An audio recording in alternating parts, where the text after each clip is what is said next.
everybody. Welcome to Zoe's Treasures. My name's Tracy, and as always, here with my husband, Noel. Hello, Franklin Hidden Treasures. Good morning, Southern Charm.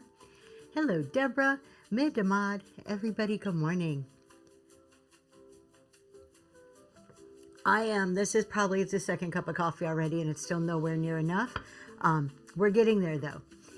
I'm just going to be right up front. I was up till midnight packing last night. I don't have a whole lot to talk about, so it's really going to be open seller support today. I did print some notes, so we do have something just in case. It's just last night we're working on systems, and actually that was the one topic I had to talk about today is systems, but we're working on our shipping systems.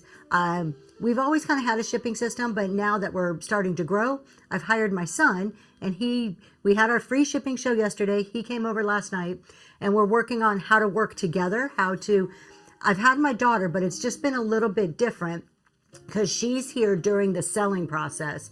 So she's wrapping while I'm selling, and then we would go into another process. And then now we're handing it off to a third person coming in. So we're kind of working on our systems. Good morning, I Love Discounts. And trying to figure that out. So we were up till midnight last night. We got everything packed in boxes. I need to go through and weigh and print final labels today to get them out. But we're getting there. It felt good. I cannot tell you how good it feels to do a show and be selling items knowing that you have somebody coming in to help you ship. Who here has shipping help? Whether it's free help, whether it's a spouse, friend, or somebody you pay. Who has somebody that helps you ship? Hidden Lane, good morning. Hello, C Stone, T-Bubble.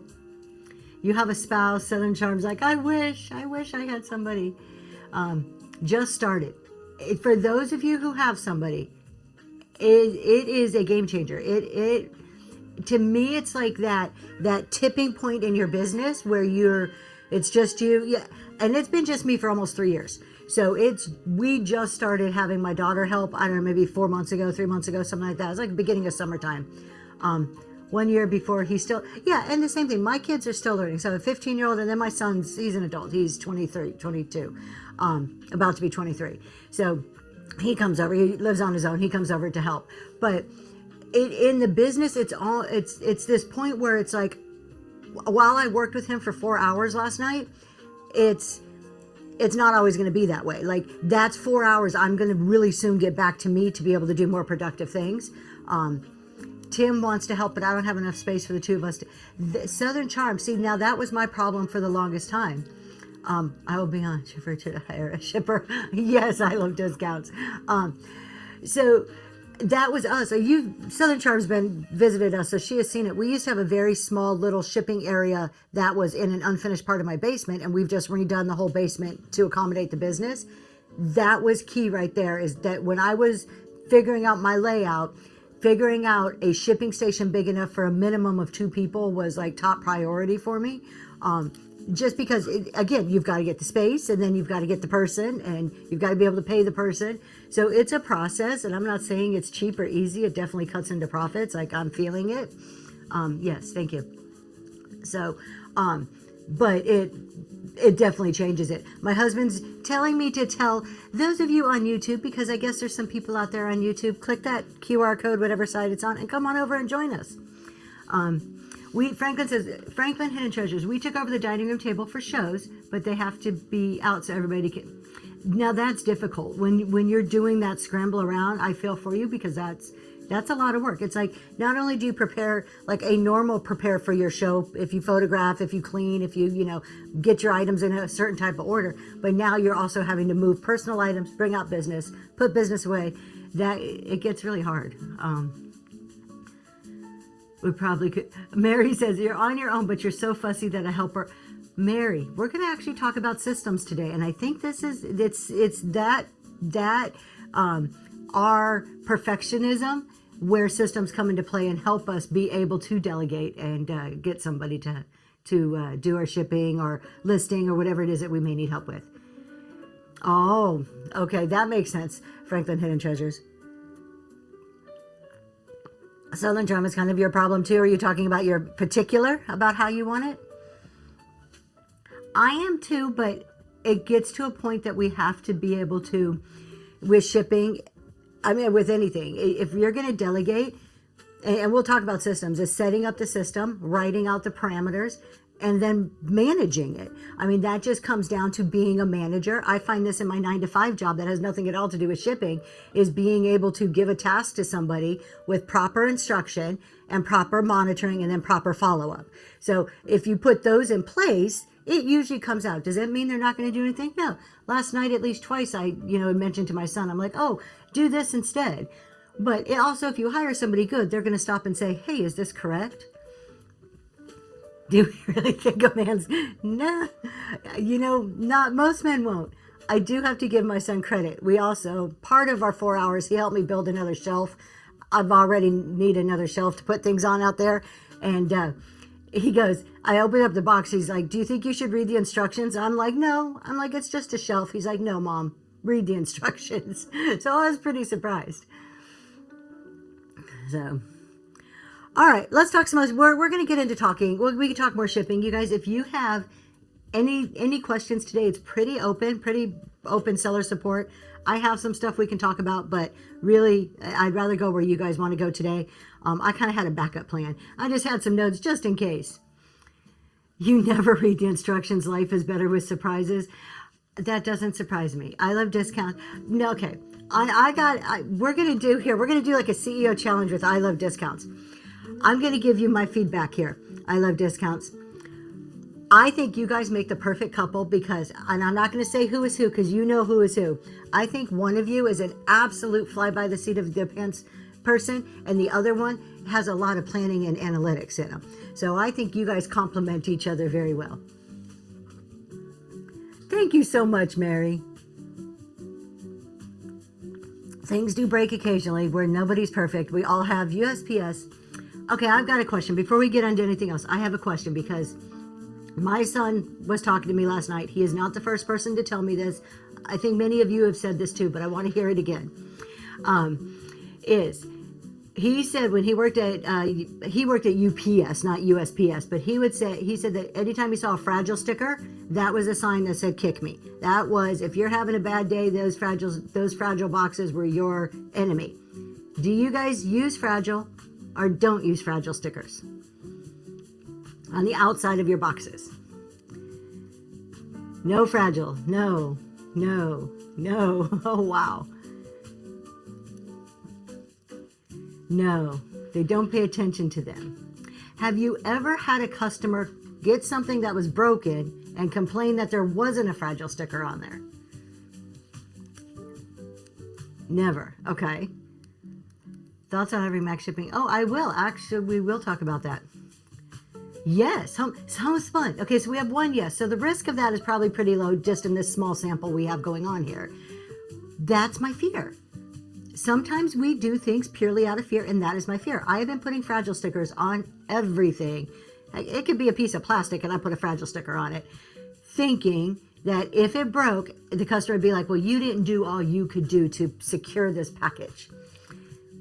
But maybe it's never happened. I mean, I've never heard a customer say that. It's been purely out of my own fear that I put fragile on everything. But all the boxes we packed last night, my son convinced me I put no fragile stickers on. So we're going to see. So, okay. Terrible culture on the shipping. Yeah, it is. I mean, it sucks that they do that they would do that. But what they do, I can't control. But I can't control if I'm putting a sticker on there or not. All right, we're going to talk about Mac shipping. Let me read hidden lanes, and then we're going to talk a little bit because I want to answer that question. Should the customer get a full refund if USPS breaks it because they have the merchandising and file the claim? The customer cannot file the claim. We file the claim. So hidden lane, yes, the customer should get a full refund. Think about it if it were you. You're a buyer. It's not your fault. You, good faith, you put your money out. Your funds are being held. You're waiting for your product to come. The product comes broken. You deserve a full refund. Regardless. And me as a seller should not argue with you. If you get an item and it is shattered, it's broken, it's whatever, it's unusable when you receive it, I should be like, I am so sorry. Here is your money with no question. Absolutely. Nobody asked me, but that's the wrong message to send. It's like I'm having a bad day and I work at a kitchen. Oh, I'm going to pour poison in the meal. But they just do it. I mean, I don't think it's right. No, that's the wrong message to send. It is. Tell me they have to have the merchandise before I can get my money back for the claim. Are you... Okay, hidden lane, but That's really weird. How are you filing a claim? Are you going on your own or are you going through Whatnot? Let me know, because I've had to make a couple of claims through Whatnot. I have never heard that before. Let's go back. I'm going to answer this question while I wait for some more information there. Thoughts on offering max shipping as a new seller? I have a lot of heavy items, mixing bills. First of all, two thoughts on this, and they're kind of separate thoughts. The first one, heavy items with our new shipping system, for me, are a no-go anymore. I will only do one heavy or oversized item per show, possibly two, depending on the quantity of items in my show. The new shipping makes heavy extremely prohibitive until they bring another shipping carrier. Under the past way, 2 weeks ago, I had no problem shipping heavy items. The cost wasn't that bad. Did I pay? Yeah, but it wasn't that bad. Now, nope, that's my biggest lesson from Saturday. So then that's on heavy items. Two, max shipping as a new seller. I think max shipping is a wonderful tool. I think you should implement as soon as you can, but not in your first couple of shows. Your first few shows, at least maybe 3 to 6 shows, is your baseline. You need to understand the shipping, understand the mechanics, understand how the costs run through the system, and then do some analytics. Look at those numbers. Really get a good grip on what a shipping per show is costing you across, again, a number of shows. Then make an educated decision on if reduced shipping is the right decision for your business. I am 100% for it, but only after you've educated yourself about it. That's my take. My opinion, not the law, not the hard, fast rule. May I ask what kind of money you're looking at for this Saturday? I'm worried also. So on Monday, I did a little recap of it, but I found once I started hitting right over 5 pounds adds like $3 to $4 immediately. That in itself to me isn't bad. It was when I was getting around the 7 to 8 pounds and I was seeing rates of $14 to $20 on 7 to 8 pounds in normal size boxes, not over dimensions, like regular 12 by 12 by 12 dimensions. It just feels that the minute it's getting it over that 5 pounds, particularly around the 8 pound mark, the rate is jacked up, which previously it wasn't that bad. I was paying, yes, but it wasn't that high. It is significantly, noticeably higher for the over pound boxes. Southern Charm agrees. I got a message from somebody else. I won't call them out in case they want to remain anonymous. They said they noticed the same thing. Additionally, with the weight is one, also with the dimensions. If you have to change your dimensions. The minute I was going over my 12 by 12, if it was in a zone that was close to me, like a state or two over, it was $1 or $2, no big deal. But I can be over by an inch on a dimension. I was doing a 16 by 12 by 10. So that's 2 inches over on the regular dimensions. And that was jacking the price up significantly also. So it's just not, to me, it's not worth it until they bring another shipper. And this is the first time I have said that on Whatnot. It is cheaper to unbundle, or was one item. Yes, so, yes, my love, thank you. He drives me insane. He's over here going like this, like read the comments. I can read one at a time. If you can unbundle, I would absolutely check the price on separating those out into 2 boxes. Is $15.50 cheaper than putting it all in one box and paying $18? That's probably an easy answer. But the items that I had last weekend, they weren't unbundleable items. They were either just like one big heavy item or one weird sized item. So I'm going to be very, for me, what this means is being far more selective in what I bring to a show. If it's between 1 and 5 pounds, Swamp Chick, I totally agree. Absolutely. I saw my actual shipping overall went down a bit, 1 to 5 pounds, because of the decrease. So overall, in total, I'm 100% for the shipping. I saw a reduction in cost. But for those packages that were over, those were more expensive. So, all right, what does this say? As soon as you go over 17 cubic inches, that's, for those of you who are a little bit newer, that's your 12 by 12 by 12 size box. Even if it's under a pound, you get charged a minimum of $12 extra. There you go. And this is where it must have been where I was seeing it, Liz, when I was using a 16 by 14 by 10 box, which I had never used.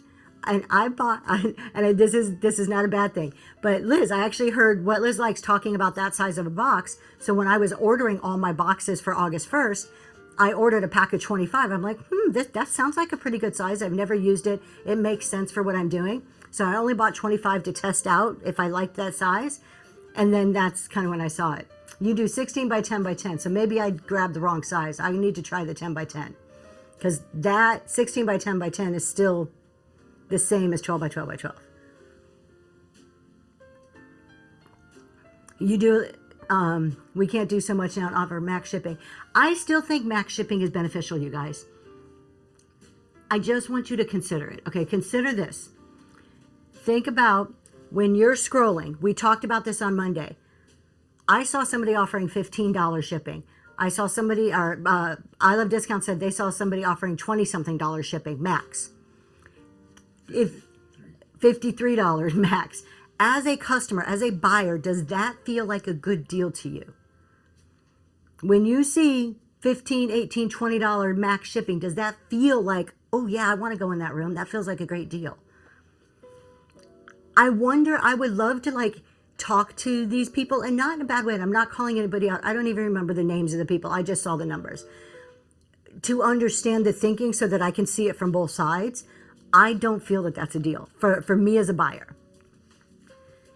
I can do max if we're limiting weights of items, which means we have to pull quite a bit. Exactly, Swamp Chick.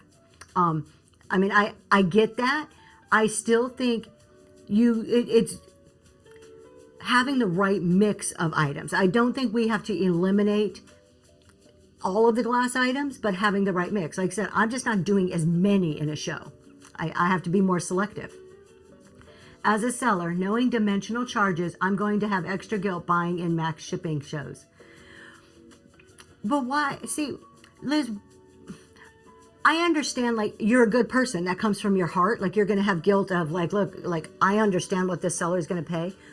But if a seller is willing to offer a reduced shipping in order to encourage those sales, 9 times out of 10, those sales are in excess of what the shipping is. The sales are offsetting that shipping cost. Good morning.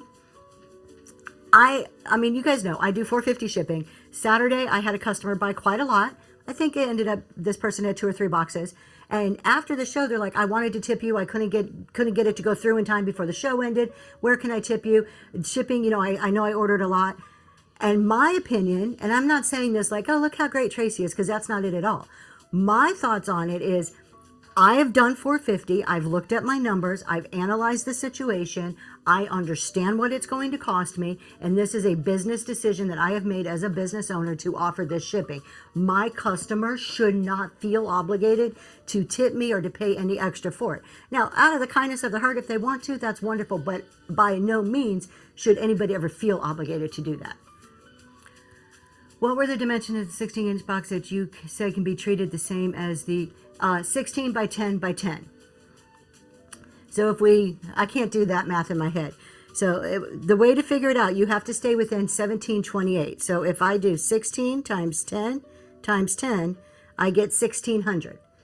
So that's under 1728. So I'm still under the dimensions of a 12 by 12 by 12.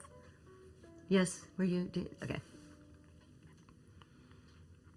Let's see if I'm missing any other questions.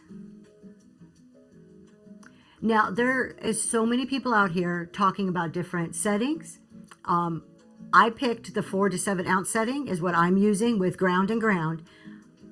I don't know. I love discounts. You're going to laugh at this one if you're still here. I was listening to Mrs. Big Papa Pump last night, and they do storage units, so their stuff is all over the board in sizing. And they have a custom setting. I Love Discounts actually told me about it a week ago. And I said, no, I'm going to try it my way first. I may try Miss Big Papa's Pump custom setting just so that I can see if there's a difference on my Saturday show and make a little bit better educated decision. Did you say it too? I Love Discounts. I didn't hear it. But okay, so do you mind if I repeat this custom setting? What I heard from I Love Discounts now and Mrs. Big Papa Pump for things that are all over the board, what they've said, what they're trying to do, and so far they feel that it's worked. They've had a couple of shows and they feel that it works. Is they set up a custom profile. Now the reason I'm hesitant is because I'm not a huge fan of custom profiles. However, let's go for it here. They set up a custom profile where the first item is 15 ounces. So the very first item is 15 ounces. The customer's charged just slightly under that $7 mark. Then every additional item is 1 ounce. So that means that a customer would have to buy like 60 items or something like that before it hits the $7.75, before it exceeds the 5-pound mark and starts charging them more. That protects the seller on the front end. Think about it logistically. If you're doing storage units, estates, how many customers buy more than 60 items? For me, none. I think my highest is 25 to 30 items for a customer, somewhere in there. So, and that's not even every single show. That's a rare occurrence. So that could be a way, setting up your custom profile, 15 ounces, your customer's charged something, just under $7, then 1 ounce. You set that up in your shipping settings. If you go to your seller hub, Crafty Fairies, and your shipping settings, you can set a custom profile there. Why would we as jewelry sellers start 15 ounces lower? Yes, exactly. I love discounts. So I'm thinking about using that setting, but not at 15 ounces. I'm thinking about doing it at like the 4 to 7 as my starting point, so that my customers charged my $4.50 max shipping right off the bat, and then I'm picking it up after that, so my customer's not charged.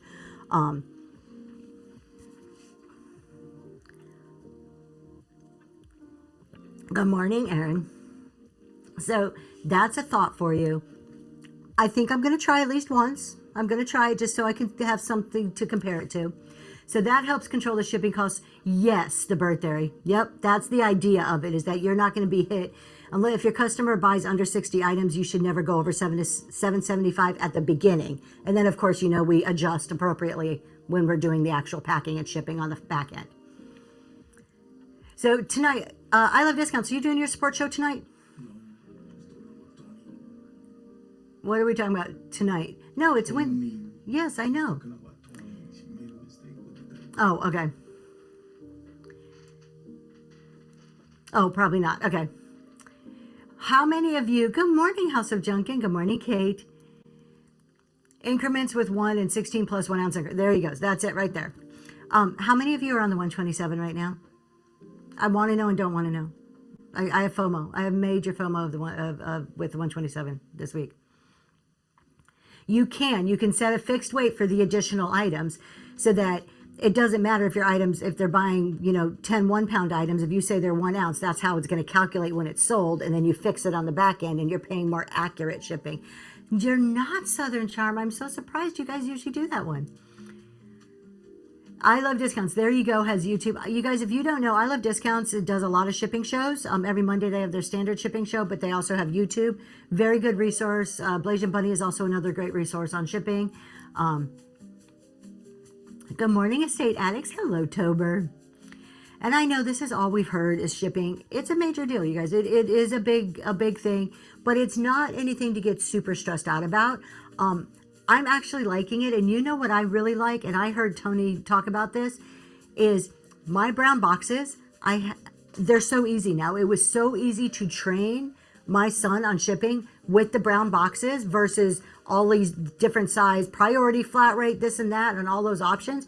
It was easy for me to line the boxes up, show him each box, explain the process of, you need to have about 2 inches around your items. This is how we pack. And he can go and pick a box. I mean, granted, he's 22, he's smart. It's not hard to pick a box, but reducing some of that decision making in the training and passing on and delegating shipping made it so much easier. Live selling. I'm not a fan of live selling, but it is something that one of these days I am going to try, so I can say that I've done it and actually speak from some experience of doing it, not just observing it. You're going to be there, though, at the 120. I'm going to be watching your shows. I'm going to be shopping through you. I will. What about the points? Oh, do you want me to show that for him? Even with the custom puff fry, if you have a buyer who has 10-pound or more box, it's going to cut cost a lot more than it used to for that weight. Even if you have a buyer it's going to cut cost a lot more than it used to. Good morning, everybody. I'm gonna unveil Tony's new surprise. It is the new Bad Kitty. We got to tell you the story first, though. Hold on, because nobody knows the story. Nobody is going to care if they don't know the story. It will cost more. Okay, thank you, Swanchick. I was reading it. I'm like, I'm not sure how it's going to cost. I was trying to figure out how to answer that. It will. 10 pounds or more is going to cost more regardless. It's just more expensive. There's no two ways around it. Other shipping options are coming. They keep saying it. They are coming, you guys. Just hold tight. I'm not getting rid of my big stuff. It's just on hold for a minute. Okay, here's the story. It's an I Love Discount story day. One time, has anybody ever butt purchased, cat purchased, pocket purchased an item? I did. I've accidentally purchased an item. Come on, I know some of y'all out there, you guys have accidentally purchased something and you're like, oh my God, what in the heck stupid thing did I just buy, right? So one time, and I Love Discounts, you can fill in the facts if I'm missing them. Tony was walking down the stairs or something, slipped and swiped right there. Tony slipped and swiped. I can't say that fast. Oh my goodness, Jay. And bought a Hello Kitty bag. Now, y'all, have you seen Tony? Big beard, manly man. You know, he's a manly man. He does not look like a man that is going to be carrying a Hello Kitty bag. He is just, you know. So we give him crap about this. He can rock it. He can rock it, though. We give him crap about this. He sold the bag, ended up getting rid of it, you know, like we do. We sell everything. So my husband found this surprise. Tony, you have a gift coming. Do you want to hand that to me, my love? We have a gift coming for Tony. So he got rid of his first Bad Kitty and I got him the second. So Tony, look what we found for you. We got you a new. He is asleep. It will be a surprise. Okay. So this is coming to Tony now because we felt bad that he had to sell his and we want him to rock this bag. So that is going to Tony of I Love Discounts. It's his new travel pillow. There you go. So Michelle Ray, I do custom 5 1-pound items to each box. Michelle Ray, I'm not against that. I mean, whatever works for your business, whatever you have figured out for you that works. Obviously, I'm not there. I don't know that. I would question. I know you sell vintage. What happens when people start buying more than 5? First of all, I guess, do you do reduced shipping or is it buyer pays all? Because with vintage, most things are hitting around 1 pound. I mean, it's really hard to sell vintage under 1 pound unless you're doing minis. So, you want to see a minute? Oh, you're doing buyer pays all. So a buyer can buy 5 things for $7.75 and then it starts over for them. Whatnot may be careful with that. Oh, well, unless you've done a custom, then it's going to do a new box. So yeah, I guess if you've done a custom profile, it will start a new box. If you don't do a custom profile, Whatnot may bundle and it could end up costing more, but you could always unbundle.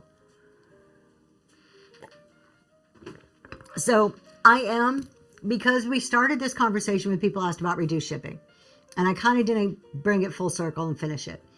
With these changes, with people, a lot of people have gone from reduced, gone back to buyer pays all. If you offer reduced, it will set you apart. I know, look, and there were 2 trains of thought. I am full dead on reduced shipping. I know there are other trains of thought. Everybody makes a decision that's best for their business. Just put yourself in the buyer's shoes. Understand your buyers. If you sell high-end collectibles, odds are your buyers probably don't care because they're probably paying more for the items anyways because they're for personal use. If you sell to other people that are reselling, they want the best deals possible and the least amount of shipping. Reduced shipping is going to be vitally important to those that are reselling. Understanding your customer base, understanding the how they feel about the shipping is vitally important. There is a large customer base of resellers on this app, which means reduced shipping is very appealing just in general. Then you take that out of it altogether and look at your general buyer. If you have a chance to pay full shipping or reduced shipping, what are you going to go for in general? Buyer pays all doesn't work with Dimension. It just doesn't. You can't get the system to charge it without blocking, without doing all the bundling. I totally agree, Liz. So it still prohibits you. You can't do, you're going to end up paying something or using your adjustments. The adjustments are covering less and less because the charges are more and more. You guys know how that worked, right? Beforehand, you still have your adjustments, but they only pay up to a certain dollar amount or a certain change limit. Well, with the new shipping, those dollar amounts are a lot bigger, which means the adjustments are not covering as much as they used to cover. Do you think it's the same for media? A lot of times media is going to be cheaper regardless. Coach or Karma, thank you so much. That was very sweet of you. I appreciate that.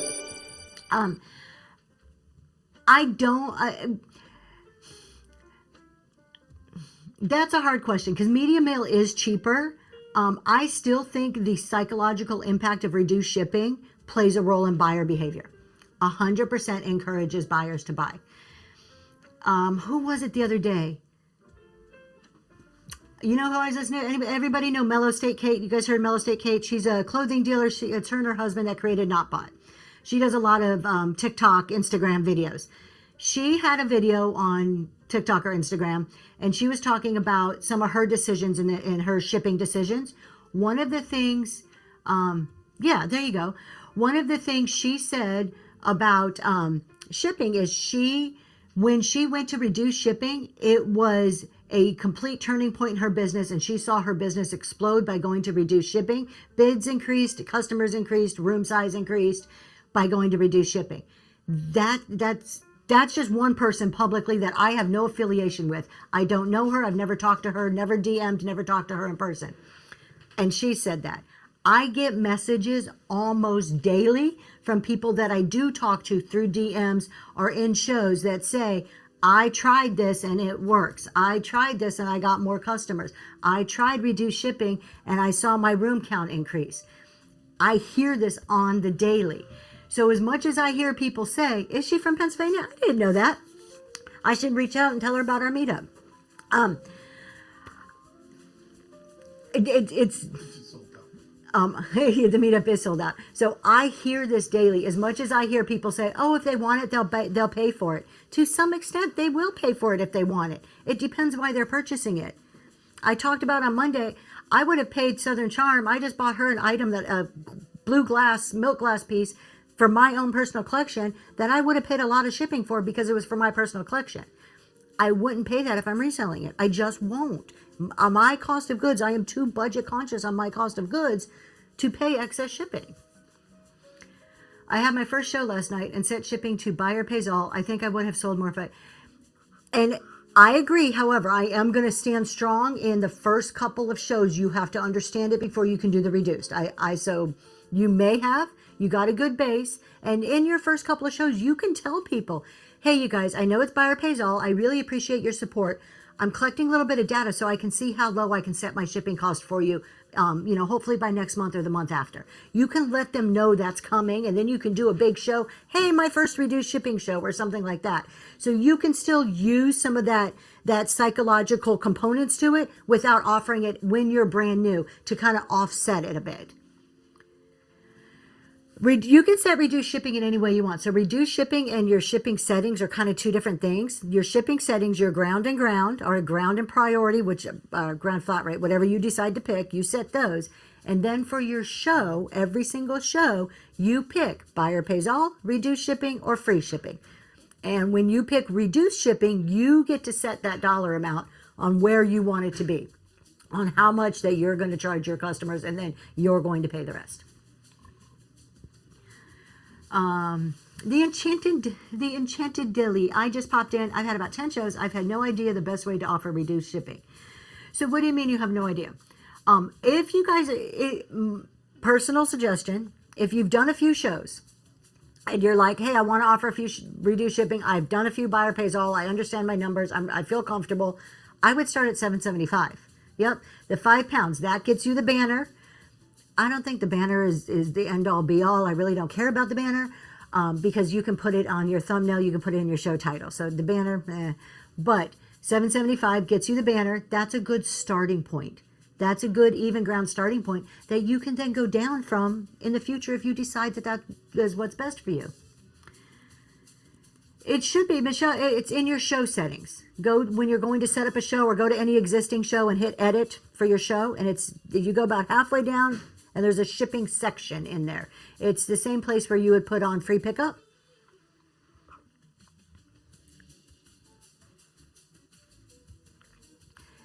So the Enchanted Dilly, this is why I say understand your numbers.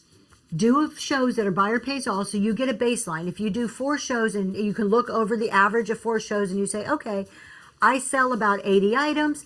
That means I have about 30 shipments that go out. That's 30 boxes I've been sending out on average. So I look at that, figure out what your average is per show.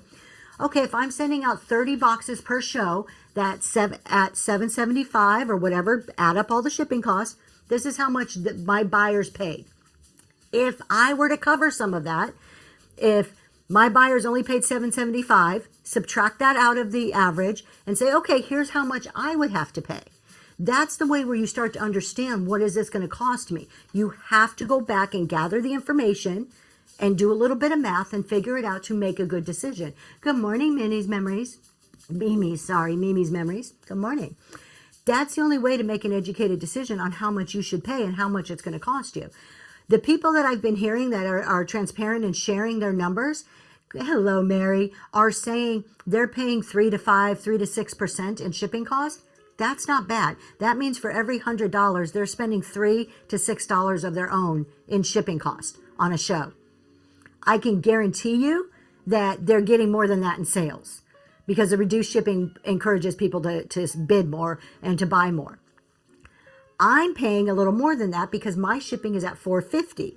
I'm paying around 15% of my profit, my gross profit, towards shipping.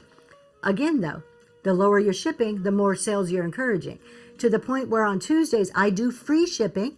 I just had somebody reach out and ask for if I would be able to share some of my numbers on free shipping, which I'm going to give to them. And I'll have today after I print the labels. Free shipping costs me upwards of 25 to 28% to pay for shipping. However, free shipping, guaranteed 100% sell-through rate, bids are higher, more people in the room, more first-time customers, more repeat customers, consistently, over and over and over, which offsets the cost. One show I sold 45 items. If I did reduce shipping, I would have to pay more than what... Okay, but Michelle, you're looking, that's 45 items. Don't calculate shipping per item, because is every single one of those 45, did you have 45 unique buyers? How many boxes went out? It's not the items. Understanding your items is important. I would take that into consideration. How many boxes leave? One box. Okay, so it's 45 items in one box.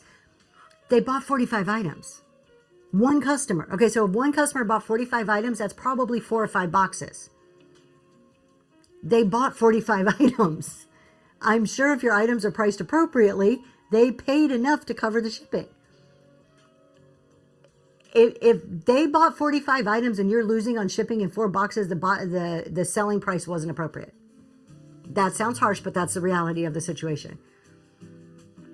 And if it's one time, okay, you're kind of new though too. I remember looking at your profile. You're kind of new.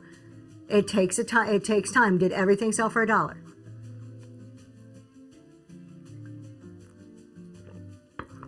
Because what I'm going to ask is, when you first start doing, okay, so now we go into a whole different conversation of dollar starts.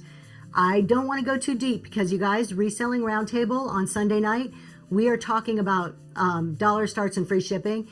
The good, the bad, the ugly. Is it a lie? Does it work? Does it not work? That's what we're talking about Sunday night. Reselling Roundtable, if you're not familiar with it, it is a YouTube podcast I do with Green 13 and I Love Discounts. Not I do, we all do together. And we come together, 3 different businesses, and we discuss all things reselling. There you go. Thank you, I Love Discounts.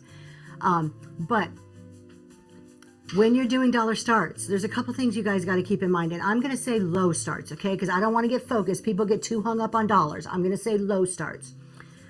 There are a couple of key points to low starts. First key point, it is a singular tool in the mix in the grand scheme of things. You can offer dollar starts, and Michelle, I'm not saying this is you. I'm talking in general about everybody. You can offer dollar starts and be the most boring, hard to watch person in the world, guess what? Your stuff's going to sell for $1 because people just don't want to be in the room, right? You could put on a bad show with dollar starts, stuff's going to sell for $1. The entertainment package, the value you bring to the show matters. Dollar starts in itself is, I'm not saying you're boring. I was saying that in general. I'm just pointing out points about dollar starts. I'm not talking to you personally. Please, please, please don't take it that way because that's not what I'm saying. If you do dollar starts, it's one piece of the environment, the experience. You've got to think about the shipping, the presentation, the background, the lighting, the quality of your items. Okay, so that's one piece. In itself, it is not going to make you successful. The second part of that, what's the value of that item? So Michelle, I am going to talk to you on this one. You said you did buyer pays all and dollar starts. That means every individual item you put out there had to be worth a minimum of $8 or more. Minimum. Because for a buyer, it's $1 plus $7.75 shipping. So you can't do low value dollar start items and then expect it to get bid up because the value's not there.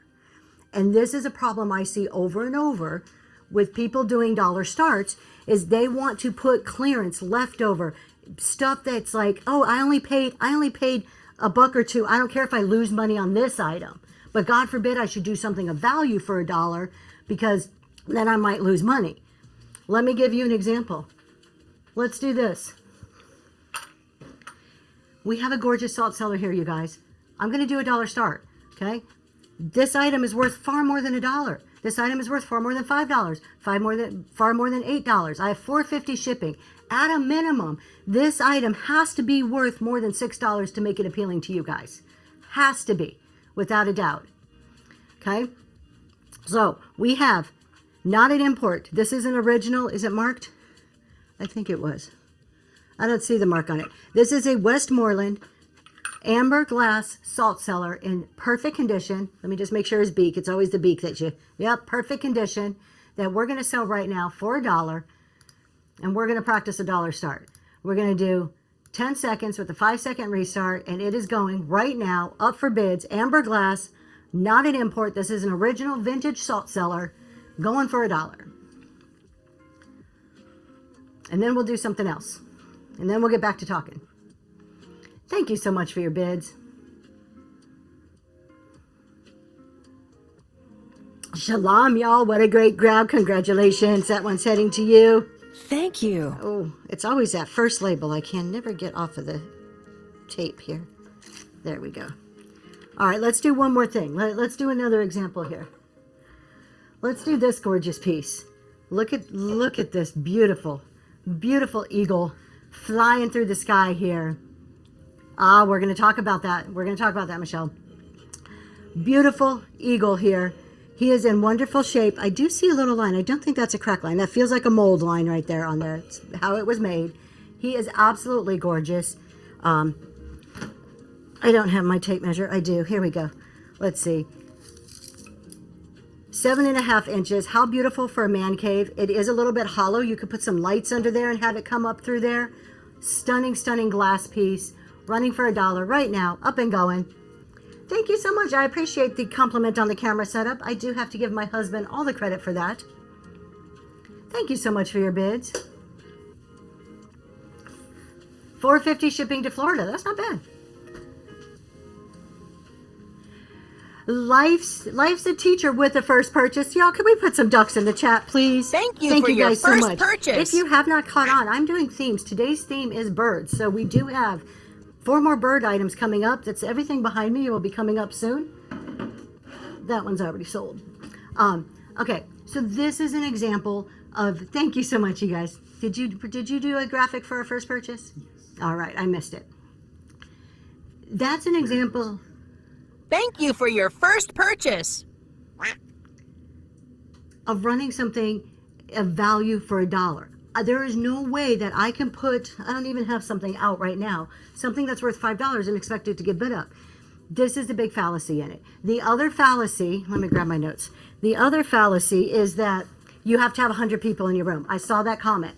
I'm blessed right now that there is 100 people. I am beyond thankful and grateful that all of you have shown up here today. You don't need 100 people in your room. I have to go to work. I hope it was a good day. Hidden Lane, I hope you have a wonderful day too. We are on YouTube, so if you miss it and you want to watch it, you can catch it later. I am beyond blessed right now to have this many people in my room.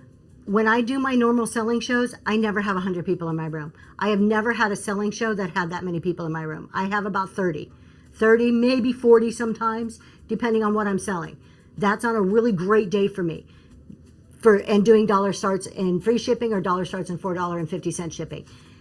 There is the huge fallacy is that you have to have a large room count and then do dollar starts and or reduce shipping, or low start and reduce shipping. That's backwards. You do a lower start and reduce shipping and the people follow. It's the Field of Dreams model. It works. You only need 2 bidders. Now, I'm going to be completely honest because those are tools in a bigger picture. When you first start out doing that, you have to get all the pieces of the puzzle to line up. Okay? Quality items, entertaining, engaging experience, all of that has to line up together. It took me 2.5 to 3 months doing free shipping and dollar starts before I was getting things bid up. I wasn't doing free shipping. I was only doing dollar starts at first. It took 2 or 3 months of shows, weekly shows, to get people coming back and to understand that this wasn't temporary. I was doing this. I wasn't skipping out on something else. You have to understand, people need to experience this. In their minds, when they first see $1, there's a couple of thoughts that go through somebody's mind. One, oh, I can get a deal. I have a chance at getting something of value cheaply. And then 2, there is some negativity that is in people's minds. Oh, they must not ship properly. I better be careful. So people may be a little hesitant at first, even with dollar starts, until you show them that you pack well, that the quality of items is just as shown. They're testing you out. Once they realize that you're selling good stuff and you're shipping it right and you're shipping it on time and you're doing good customer service and you're doing low starts and reduced shipping, you've got a formula there people want to come back to. Yeah, oh, I can get a deal. I can't be married by. I'm very direct. You don't have to be Mary Poppins. Look, I am very direct. I am very blunt and direct. I'm going to call it as it is. You be you. You be you. When I'm talking about engaging, I am not the person, you guys, and I'm not speaking out against them. It's just not for me. Besides Halloween, where I dressed up as a Lorax, I don't do the get dressed up trains, do the trains where I'm talking about goofy stuff. That's not me. That's not my personality. It's not my brand. You don't have to be stand on your head, sing a song, play an instrument person. You can be engaging. Engaging, the act of engaging means bringing your chat into your room, bringing the people in your room into as part of the show, asking questions, replying to them by name, getting their opinions. That's what is engaging. Nobody wants to sit here and just be like, oh, it's a show. They want to be like, oh, you want to hear from me? Oh, yeah. So, and it takes time. And again, I'm not going to sugarcoat it. And this isn't directed at anybody individual. This is a very general statement. Some of us have to learn it. I was very much one that had been practicing, and I still practice every day because I haven't mastered it. I don't think you can ever actually master it. Some people are naturals. They come on Whatnot, they're charismatic, and they just draw people into them. And some people are never going to cut it. It is what it is.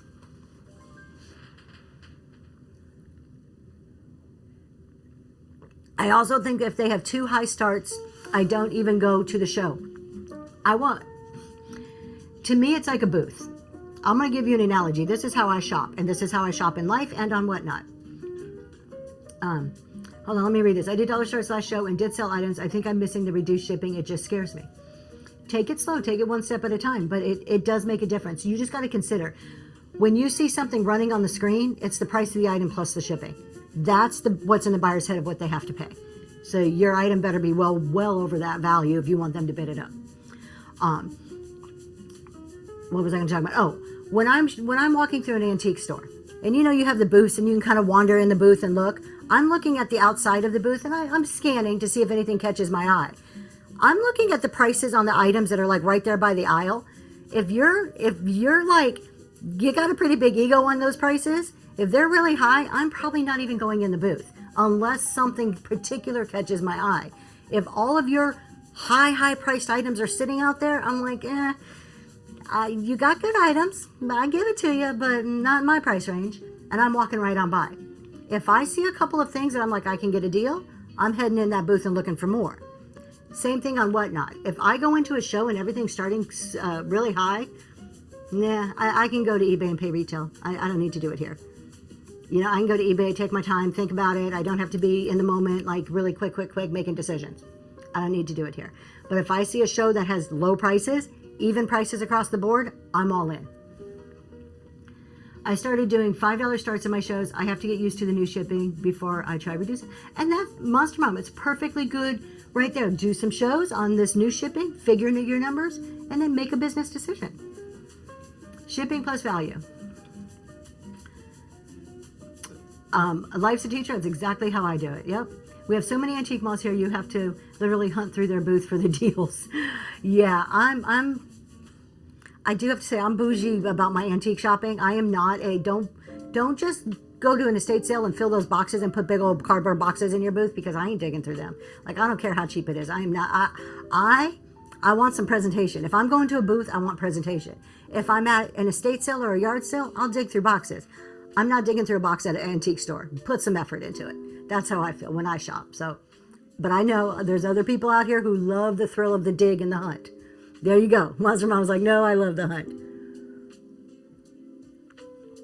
I'm just not doing it. Particularly if the prices are high. Now, if the prices are super cheap, if you're going to give them to me for $2 a piece, I'm all about digging. Good morning, Lori. But I'm not digging for normal antique store prices. If you're charging antique store prices, then you need to clean the item and put it on a shelf for me. So, it's all about what they're bringing. So, and I don't haggle either, which is my fault. I need to haggle more. I don't haggle. That's a bad thing. I should do that more. Good morning. Happy Wednesday. All right, what else? Yeah, I wish I could haggle. I don't haggle. I am more like, tell me what you want, make it a fair price, and I'm going to pay you a fair price. Let's just make this simple. That's how I keep it easy. That's how I feel. What else are we talking about? Does anybody have the points? The whole points thing where you do all the colors and the graphics and the blah blah blah stuff? I don't have it yet. Whatnot? Where's my points? Where are my points? No. Okay. There's no rhyme or reason to who has it. Yeah, I love discounts. Exactly. We have one of our burner accounts too has it, but not this one. I have enough inventory. Our burner accounts, yes. I have enough inventory for shows for a year. It's just getting people to your show. So let's talk about getting people to your show. What do you guys think, from all of your selling experience, is the best way to get people to your show? Get them to come in. Because it's not just coming in, it's coming in and staying is the important part. Yeah, our points are together some kind of Southern, out there somewhere floating around waiting for them to find us.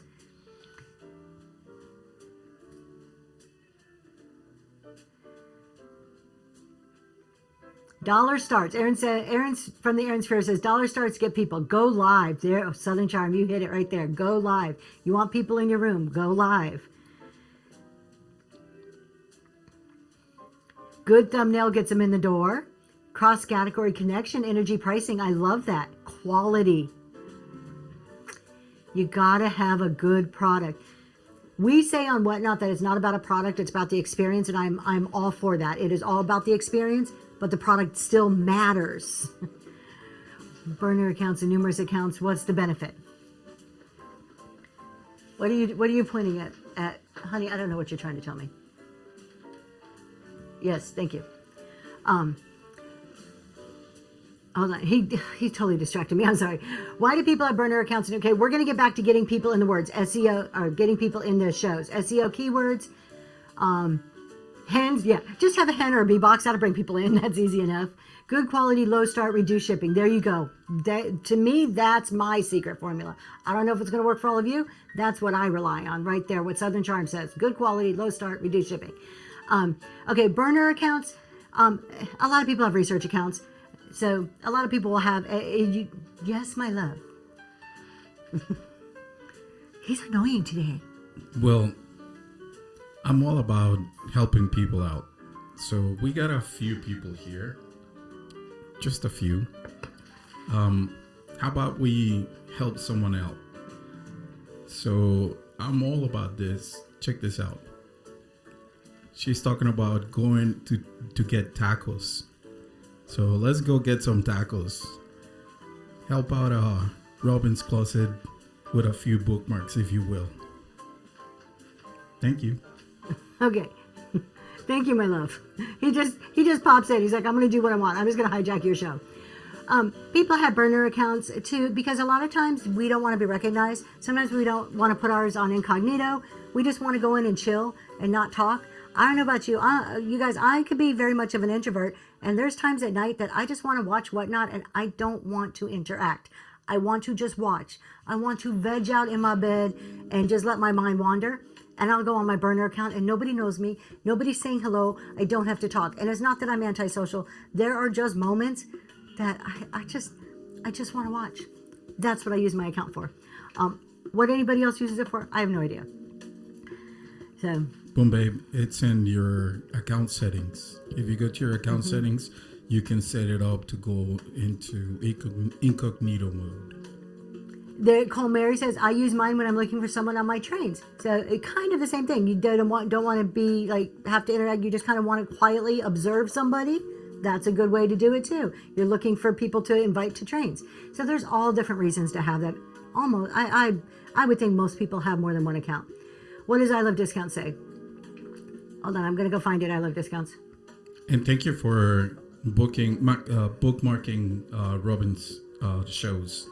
Appreciate it, guys. That's a good, I Love Discounts makes a good point too. If you need to see the screen and hear the audio on a show from a second mobile device, you can't do that under the same account. So like I have my iPad here with the show on, I can't see video. And if I turn the audio on, it's going to feed back. So you could put it on the second account and hear it, do it on that one. That's a good point. I didn't even think about that one. I Love Discounts. So maybe you can go incognito into our shows and then provide feedback. You'd pay for that? I wouldn't charge for that. Look I'm gonna piss some people off. Y'all want to hear me piss some people off? Here we go.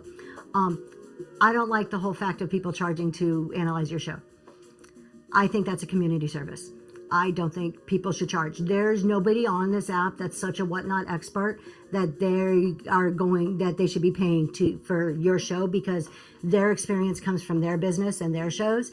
And you can run a show completely differently than I do and be highly successful at it. I think offering feedback from one community member to another is a community service and should not be charged for. That is my opinion. You can agree or disagree, and that's totally okay. We can all have respectful disagreements, but that's how I feel about it. So I feel the same way about charging for bios. I feel the same way about charging for anything that's happening like on whatnot. I am totally okay with charging for an expertise and teaching a skill that has nothing to do with evaluating your shows or your bios. Is a microphone necessary? It is not a necessity. It is a nice to have. It can improve quality in the long run. What happens is, I have a microphone on, so I'm talking to you. I can turn around, I can walk over here, I can get my items, and you're still hearing me loud and clear. When you don't have a microphone, your phone's here. The minute you turn away, your voice gets muffled. So it makes it hard for your audience to hear you. My husband will put it in the chat, or where can you put it? He'll do something. He'll let you know. I'm gonna put it in the box. If you message me, I'll send you the images on which ones we use. Again, they're not a necessity, but if you're at that point, hey, hey, Dragonfly, if you're at that point where you think it's a good purchase for you, it could, take you to the next, add a little bit of quality to it. Can we hire your husband to set up video and audio? He actually does free consultation. So if you DM him, it's Zoe's T Mod, and he does do free consultations for audio, video stuff. But what are the settings for reduced shipping? So the settings are whatever you decide that you want them to be, Delta Martin. If you want the banner, you have to do $7.75 or less in order for Whatnot to automatically populate that banner on your thumbnails. I do ground. Yes, I already said that. Thank you. I do ground is what I do. If you do ground and then flat rate, it's going to cap what you're charged at the beginning during the show of no more than $12.99. So you have to figure out what's best based on the items that you're selling. Thank you, Miss Mary. Miss Mary purchased the one that we used. I've used this in live events when I used to work on my 9 to 5. And then I just brought them into the show. And she's used it for her church, and she's gotten good results. So, I mean, you can test them out. And Franklin Hidden Treasures is 100% correct. It is tax deductible, so it's a business expense. Don't ever make a purchase because it's tax deductible, but if it is tax deductible, that's just an added benefit. But I would never say, oh, I'm going to buy this. I see this a lot. People convince themselves to buy something they don't need because they say, oh, it's tax deductible. I'm going to spend $100 so I can save 20. This doesn't add up. There's math isn't math in there. So, but having the added benefit of, I need this is going to improve my business, and it's tax deductible is a different viewpoint. I'm new and haven't had a show. Well, welcome, Leslie. Is there a place that gives me instructions on setting shipping? Yes, there is. Leslie Hug, go to, and I'm going to give you just a little bit of feedback. Leslie Hug, go to Seller Whatnot. Can you pop it on the screen? We'll show you. It's the Seller Academy. Ton of information there. Videos, information about running a show, setting everything up, how to touch all the buttons. You can also go to help.whatnot.com. So there's Seller Academy, help.whatnot.com. And you can run a private show where you just invite a family member or a friend, and you can practice in a private environment, touching all the buttons, selling an item to your friend, shipping it, and you can learn the whole system before you actually even go and do like a public live show. And then I'm going to suggest to you, you didn't ask, I'm just going to give you my opinion. So sorry. Before you sell, I would change your name. Leslie Hug 08935 sounds like a buyer name, not a seller name.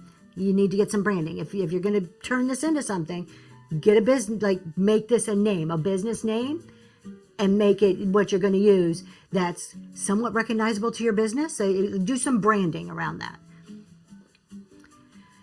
Yes, Millie. Yes, I love discounts for shipping.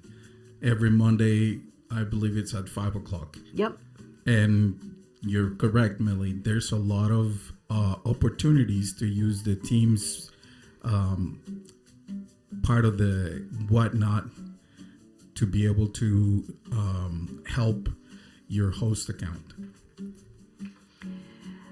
Remember when Vintage says, you did free shipping the other day. How in the world did you make any money? I do. Every Tuesday now I do free shipping. I'm hoping to add on Thursdays also come the month of September. I'm working on my sourcing for that to make that happen. Free shipping allows me to make money because of the increase in the amount of bids. If people are not spending on shipping, they're spending more on bidding.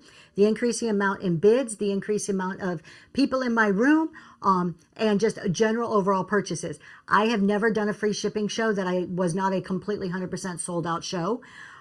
The less they're spending in shipping, the more they're spending on my items, and the more they're purchasing in general, and it makes up for it. When I do free shipping shows, I did 6 months of fully free shipping and dollar starts in Vintage Decor at the end of last year. Those were the most profitable months that I have ever had on Whatnot. I am working my way back to that. I want to get back to free shipping. I have a plan in place to get there, starting with my Tuesdays, hopefully then Thursdays. the increase in what is happening in the activity drives and covers the cost of the free shipping. I know people don't, they're like, well, I've got to have 100 people in my room. We talked about this earlier. No, I'm not saying I exploded. By no means am I a big seller, but I saw my room counts double almost immediately when I started doing free shipping and dollar starts. Life as a teacher. If you need assistance, send me a message. I'll do my best to help you. I have consistently done $9 max shipping for ages and made no changes in the new system, but trying to decide if I should decrease that now. Personal opinion, anything over $7.75 isn't really reduced shipping to me at this point. Be careful not to list anything with bookmarks in a private show. Everyone, oh, can they? Cole Mary, I didn't know that. That's a good piece of advice. I did not realize that. So just make up one listing for your private show so you can practice with that one listing. What Liz likes, yes. Sourcing matters for profit. Reducing your overhead allows people to give discounts in shipping. And there you go. Let me expand on that because Liz is touching on points that I didn't mention here. I kind of was short with my answer and I wasn't trying to be too short with you. And I love discounts really quick. Free shipping tripled, almost quadrupled our room counts. So sourcing does matter. When I source, because people, even at $4.50 shipping, you got to think about your sourcing. When I source, I have a set of rules for my sourcing. Okay. So I say if I'm in the antique store or I'm at an estate sale, whatever, I pick this mug up. Mug's a bad example. I'll pick something up. Let's do this guy. We have a Fenton duck here. So I'll pick up the Fenton duck and I'll look at it. Maybe they're charging me $15 for the duck. I'm just going to pull a number out of it. No? 65. My husband's like 65. We're just going to say 15 because I'm making this easy. I pick it up and I say, do I want to ship this? Yeah, that's an easy ship item. Okay, check one. Yes. So then I look, does it fit my aesthetic? Does this fit one of the theme shows that I have? Yep, this fits one of my theme shows. Check two, we're good. Third question, if I'm going to pay $15 for this, do I reasonably expect, based on history, based on what I know of the product, on general values of the product, do I reasonably expect my room to bid this up in excess of what I'm paying for it? If it's yes, it's going home with me and it's going in a show. If it's no, I don't care. It goes back on the shelf. End of discussion.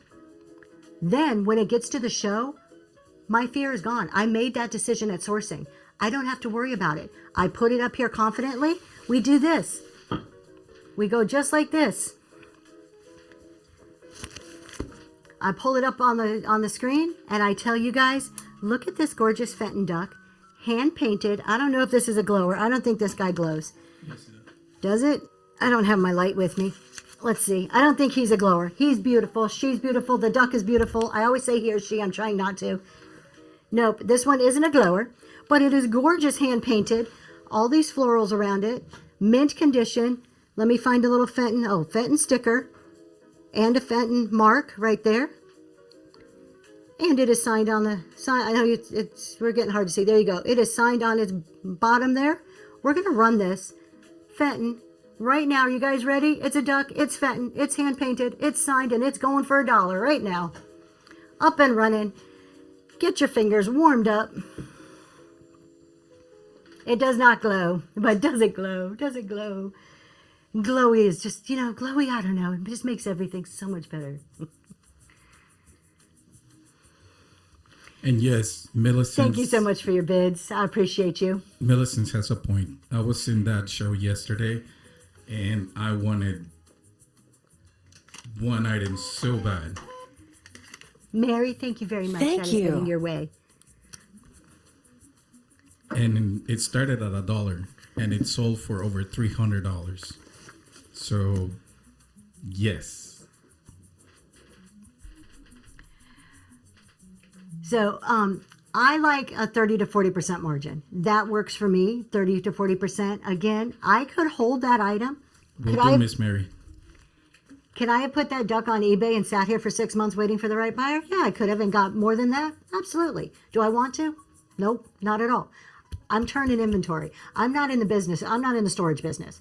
I'm in the reselling business. That means I want it in and out, not in and sit. So very different models. Nothing wrong with an eBay model if that's how you want to do your business. I don't have a lot of space.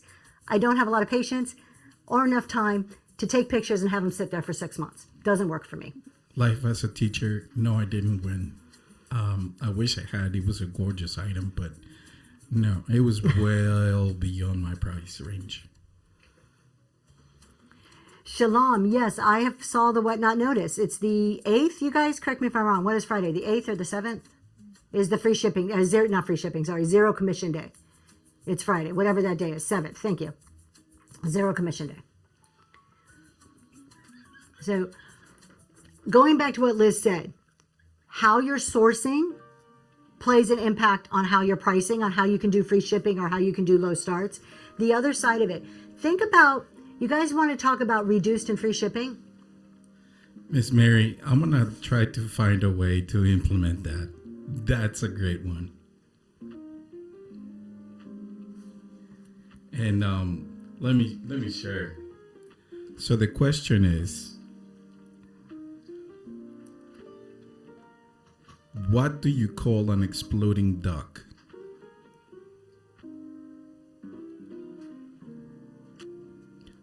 A firecracker. That's such a dad joke. Okay. So it's in your sourcing. Also, how much money do you guys spend on giveaways, putting stuff in boxes, extra pretty pink packaging?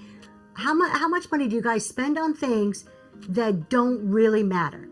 If you took all that money you spend on things that don't really matter and instead focused it into a reduced shipping or a lower start cost, you're affecting more people. You're creating a situation that you actually get something in return and the buyer gets a value out of.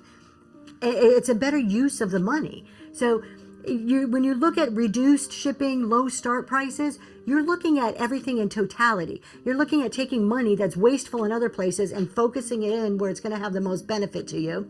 You're looking at increasing your sales because you're here to make money. You're looking at increasing value for your buyer to encourage them to buy more. So think about how you're spending your money. It could be put into ways that are far more beneficial for your business. Does anyone lower their pricing when there's no commission? Good question. I'm curious to hear what people say that. I know. I love pretty colors sometimes too, and every now and then I splurge. But at the end of the day, most of the envelopes end up in the garbage anyways. So whether it's a pretty pink flower envelope or a brown regular envelope or a black envelope, they're probably going to end up in the garbage or end up used crumpled up in packaging. Is my bonus exactly? That's kind of how I feel. That's my bonus day. Do you need shipping profiles? If you're asking about custom profiles, I say no. For the most part, I say that knowing that I'm going to try one on Saturday. I'm not a big believer in custom profiles unless you're selling a lot of large, unique, sized and weighted items, and you're having the buyer pay all for it. Then that may be necessary to make sure that you're covering yourself. But I think Whatnot system itself, the way it bundles, the way it calculates, is a very good system. And that 9 out of 10 times custom profiles aren't absolutely necessary. I want to go back and make a point. Hold on, His and Her Chicago shop said something earlier I wanted to comment on because I thought it was a good point. So His and Her Chicago shop said, if I start a $100 bill at $1 and it bids up to 80, that's not a win. I agree with you. It is not a win. That's an obvious $20 loss right off the bat. However, when I am doing a show, I'm not just selling one item. If I'm looking at just the profit on one item, that's a static listing mentality. That's an eBay, whatever mentality, because you have one chance, one price, one chance to make your profit. When I do a show and I bring 100 items to a show, I have 100 chances to make my profit, not one on one item. I have 100 items, 100 chances. Some items I'm going to lose a little money on. Some items I'm going to far exceed my expectations on. I look at it in totality. When you are doing low starts, and I would say free shipping, not so much reduced shipping, you can't look at it just on item by item by item. You have to look at totality.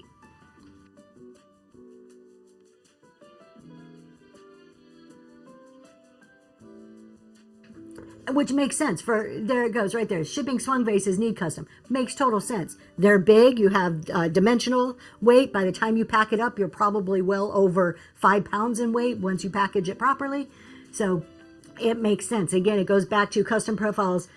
Depending on what you're selling, as a general rule, for most things are not needed. And be more thorough. Did you source your $100 bill for a good question? I like that one too. You got to go. It's the whole picture of it. So custom profiles set up correctly will always cost more upfront than running 1 cubic foot and weighing just to get shipping. I ship a lot of there you go. I don't ship a lot of swungs. Mine are far and few between that I sell those. Even though I have 5 of them sitting out there that over the next few months will be coming to shows piece by piece. But if every 100 goes for under 100, you are losing. Michelle Ray, yes. This is where you need to understand that goes back to your sourcing. If everything is selling for less, if I am buying at a price, remember my rules are, I look at the item. Do I reasonably expect this to bid up in excess of what I'm paying? Okay, that's a decision I make at sourcing. If I make those decisions and I bring those items to a show and none of them bid up over what I paid, that's a bad sourcing decision. That's on me. I didn't source right. I need to go fix me. I need to fix my sourcing. I have a problem in my business the way I'm buying items. I love discounts. I'll keep that in mind. And we need to blow the chat up a little bit. Thank you, Tim. Thank you.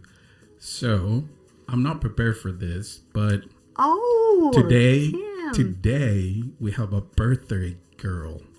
Today is Southern Charm 7's birthday. Happy birthday, Southern Charm. Yay! Look at that. Your husband outed you. Happy 29th birthday. Let's blow the chat up with some birthday cake.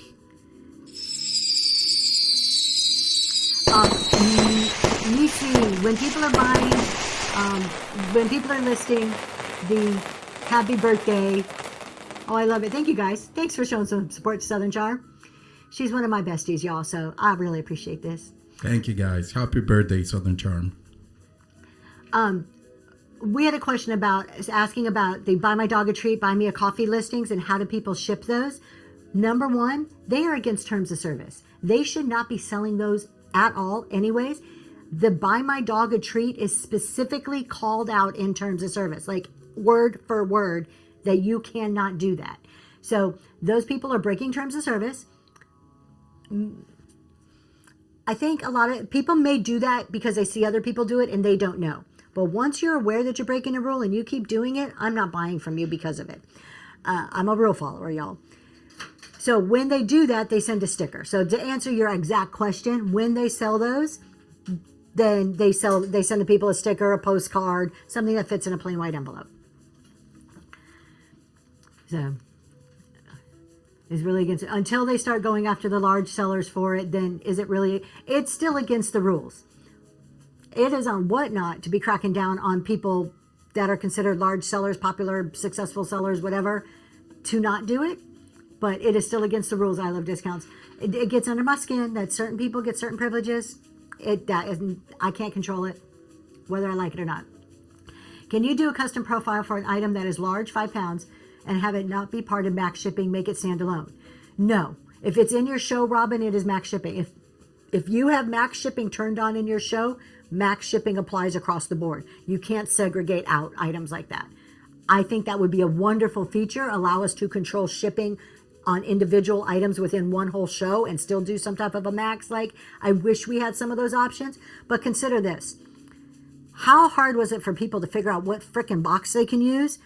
You think Whatnot's going to add something that complex? People will get lost. Nobody will know shipping at that point. I already have a show posted. Can I change it to discounted shipping? Yes, you can. Yep, you just go into your show, edit, remember when vintage, open your show, hit edit, and then you just change it there and hit save. And it saves it just for that show. What you want to Diagen? What about sponsorship gift cards? I think they're a waste of money. I think sponsorship gift cards are an absolute waste of money. And I have two trains of thought on this, because I think some people do it trying to do it as a customer service, trying to do it for a community. Those people are the ones, in my opinion, are like, we're going to do a $5 gift card and we're going to charge you $10. By the time the person buys the gift card, pays the fees, and ships it, that seller is maybe making 50 cents for their time to do that. I don't like it. I don't think that's as bad. There's worse cases where people are charging $500, if not more, for these sponsorships, and the gift cards are like $100 value, where the sellers then are just making bank off of selling these sponsorships. Would you pay, would McDonald's go into Burger King and say, hey, let me give you $500 so I can stand in your lobby and tell all of your Big Mac people about how good my Whoppers are? It doesn't make sense. That marketing concept is unique to Whatnot, and I think it's one of the stupidest marketing concepts ever. It doesn't make sense. To have somebody else call you out. All you're doing is creating activity in somebody else's room to bring more people into somebody else's room, to put money into somebody else's pocket for them to say your name. If you're active in the chat for free, if you're in there just talking, maybe you're purchasing stuff, you're doing your normal engaging in the chat, people are going to see you, people are going to recognize you, people are going to hear your name. If it's a halfway decent seller, they're talking to the chat. They're calling out people's names already. Why should you have to pay for that? Wait. So that means that I should have charged for putting Robin's closet in there? No, you shouldn't. Really? Now, I don't think... yes, hold on. Who just sent me that red chat? I just saw that. I didn't see who. Swamp Chick. Yes, we're going to talk about that. And I'd say this, full transparency. I sold sponsorships at one time. I was not immune to it. I saw everybody else do it, and I thought, oh, this is cool. Let's do this. It gave me an ick feeling when I was doing it.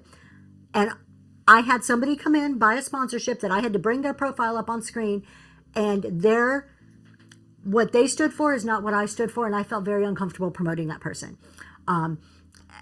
It was just a situation that it was not something I would have promoted, and that was the end of it for me. All right, I love discounts. All right, here you go. Hey, everybody. Please put bunnies in the chat. Well, that's going. I'm missing some yeah, questions. baby. questions. Let's go. Can you sell stickers and say, help me get to 1,000 sales, or is that not allowed either? It's allowed. You're going to turn a lot of people off. What do you normally sell? Your Nana? What do you normally sell? Whatever you normally sell, clothing, vintage, sports cards, whatever it is, sell that to get to 1,000. The 1,000 is to help you learn how to be the best seller you can be. The 1,000 is to get some skin in the game. So you know the system. You know how to ship. People can trust you. People learn about you. Don't cheat the system with stickers. Is the majority using, if you guys are using Max Shipping, let Vicky know. How many times as a viewer do you actually go and follow? Oh, yeah. If they do a promote, I have never followed that one person. Melon Stella cards. I'm catching up. I am so sorry. I love discounts. Thank you very much. I'm behind. I admit I'm slow on my chat right now. I'm catching up. I did my fourth show last night and can't get over 3 people. Is it a good idea to pay to promote my own show? In my opinion, no. Paying to promote is not worth it. Let's go back to this because we started talking about how to get people in your room. Be live consistently, same day, same time, at least once a week. At least. More if you can, but at least. If you are all over the place and people don't know when to expect you to be on, how can you expect them to show up? Be consistent. Over and over and over and over again. Consistency matters. You're going to, all of us, I'm not the only one who says it. Anybody who does a chat show is going to tell you to be consistent. You want people in the room, you got to be there to have a room to have them in. Then look at everything about your show. What experience are you giving people? Are you just expecting them to show up because you've got stuff for sale? Everybody has stuff for sale. Why should I go to your room? Give me an experience. Do something. Make it, joke around, talk, engage me, show me high quality items, tell me a story about the item, something. Figure out what your thing is, make it worth their time to stay. Because it's not just getting them. Because if you go look at your analytics, I can guarantee you, if you think, oh, I only had 3 people in my room, you probably had 300 come through your room. Something in that room wasn't keeping them in the room. So go look at your analytics, look at how many people are actually filtering through your room. And then start asking yourself, why in the heck aren't they staying? Okay, let me go back up. Has anyone figured out what the number is to get the max? $7.75. I love discounts. So, also, is your fourth show. Let me tell you, but the fourth show, she wanted to quit. She didn't see a room count like right now. So it takes time to build an audience. It's not overnight. And if it's overnight, it could be temporary. But and the other question is, are you ready for a big room? Because that's the other thing. So, yeah, look, my first 6 months, I wanted to quit every single show. Consistency. My 4 cornerstones, I'll go back to this time and time again. Consistency, commitment, discipline, lost my train of thought, and integrity. Commitment, consistency, discipline, and integrity.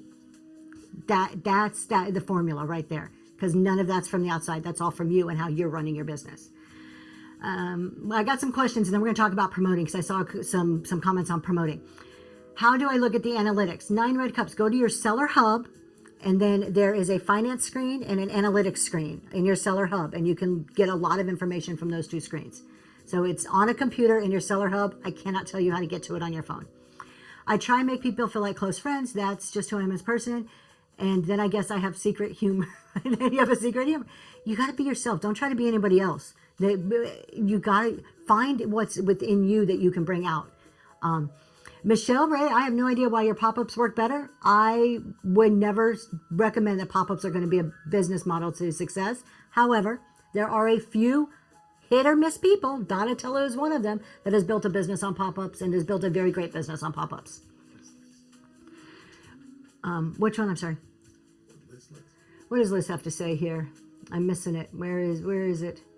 I still want to quit after every show, but my bank tells me to get back on. Your bank's giving you a kick in the behind saying, get back to it. New seller with over 100 people is intimidating. It is. It can be very intimidating. Do longer shows. I try to go to a new seller shows, and they're already ended quick because they didn't wait for people to come in. Give them some time. Yeah. Marjorie's Gems. We put our shows until the end of the year based on what you say about your shows and consistently. Thank you. I do my shows till the end of the year also. I am always, you guys, I'm just going to be honest. When I'm looking at shows, when I'm in somebody's room and I'm like, oh, this is a cool person, I'd like to bookmark them. And I go and see their shows, and there's only like 1 or 2 shows. I question it. If you are a business, how do you not know your general schedule? If you say my anchor show is every Friday morning at 7 a.m., then why do you only have 1 or 2 Friday morning shows? Why do you not have 15 or 20 of them? If that's your anchor show, if you plan on being here, would a retail store open up and say, I'm going to be open every Monday, through Friday from 7 to 9, but then be like, well, but only for this week. I'll let you know next week if I'm going to put the sign out again. And maybe the week after. Thank you, Mrs. D. Have a great day. Thank you. Have a good day. So I'm not, everybody doesn't need to be as anal as me and schedule out till the end of the year, but it makes me question, if you're really in this to win it, if you're in it for good, why do you only have 3 or 4 shows? I found people in my cohort who were going through the same growing pains as me to be invaluable when I was new. Yes. Lean on your people. You will find the cohort, the people who started around the same time as you, the people going through the same growing pains, 100%. We all find those kind of people that we will gravitate to, and you can call up those ones that you actually start to know each other in real life, and you call and be like, oh, that show was awful. Or, oh, can you believe this happened to me? Or I got this request. Or, hey, guess what? This happened today. And to share those moments and to bounce ideas off of. You guys, there is nothing. I was talking about this the other night. I did a setting up your reselling business workshop. And one of the things I was talking about is surrounding yourself with experts. That means other people on the app also, not just your CPA, your financial advisor, your attorney, your web guy, not just that. But I consider Southern Charm and I Love Discounts 2 of the experts I surround myself with. Why? They're on the app that I'm on. They know the ins and outs of this app like I do. And Daisy Lane's another one. And I can message them at any time. What Liz Likes is another one. These are people I consider experts in my circle that I can message and say, I don't understand this, or I have this idea, or how did this work out for you? That's invaluable right there. Leslie Hug, if you have orders pending, either sending out or arriving, and you want to change your name, you can always email Whatnot and ask them to help you with that change. If you feel the need to postpone the show, I would try to email them first. I can't change my name. Okay, so you just answered that. Robin's Closet. That's a good question. But what I want to ask of you here is, so Robin says, and this goes to systems, you guys, but what if... Just quick thing. What Liz Likes she put the email address right there for you. sellersupport@whatnot.com. That's what you want to email to. Thank you. So Robin's Closet says, but what if you don't know yet what you'll be showing yet that day? Scheduling shows that far out. I have never any idea what vintage I'm going to find when I go sourcing and be able to bring to a show. But what do you sell? Do you sell clothing? You know you're going to sell clothing? Do you have a general show? Why can't you put that up? Why do you need to know exactly what you're going to sell? Here's the other side of it. Are you sourcing just by willy-nilly? Like, I'm going to go and just get what I can get and I sell what I can get? Or do you have a plan of what you source, where you find it, what you sell it for, and you go and buy what you source? Do you see the difference there? If you know what you sell, why can't you schedule a show? You don't have to know the specific item. I know I'm going to sell glowy glass at least once a month for the rest of the year. You know what that tells me? When I'm sourcing, I better be buying glowy glass because I have 6 more shows or 4 more shows at this point scheduled out for glowy glass. Schedule your shows, devise your plan, and then source to your plan. Don't source and then do your show. That's backwards. It's you figure out what you're going to sell, how you're going to sell it, where you're going to sell it, how you're going to price it, and then you go and buy the stuff to do the show. And you don't have to be down in specifics. I don't have to say, oh, I'm doing a bird themed show on Wednesday. No, I know that I sell these aesthetics. And then if I come here on a Wednesday, I'm like, oh, look, I've got 5 bird things. Let's go pull those out and put them in the show.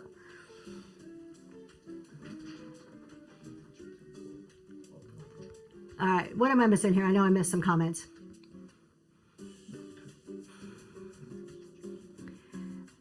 My husband's like, find this comment. Finding a consistent time has been hard as I don't want to miss some of my favorite shows on in the evening. It has. Whatnot has replaced TV. But don't let, because anybody else is on, stop your show. And we tend to do this. We tend to, because the community, the friendship thing, we're like, oh, my buddy's on. It's at 6 on this time. I can't go on. Yeah, you can. This is your business. Go on. And then go raid your buddy if you want to. Don't let what anybody else, if you think there's a big seller on, oh, I can't go because there's a big seller on. So what? Go do your show. Focus on your business. Forget what in the heck anybody else is doing and what time they're on. I know what you're saying. You don't want to miss them. You want to go support them. But I'm just looking at it from the other side. Do your show, regardless of who's on at what time. Do what works for you. Melon Stella. I did that too in the beginning. I was afraid of, insulting somebody. I was afraid of, I can't go on when I Love Discounts is on. I changed one of my shows because Tracy started a show at the same time. Well, that was a CEO challenge. I hope that's what you're talking about. That was a little different, but I hope you didn't change another one. I wouldn't be hurt if I Love Discounts or Southern Charm had a show at the exact same time as me. I mean, I would miss them being in my show, but it's their business. They got to do what works for them.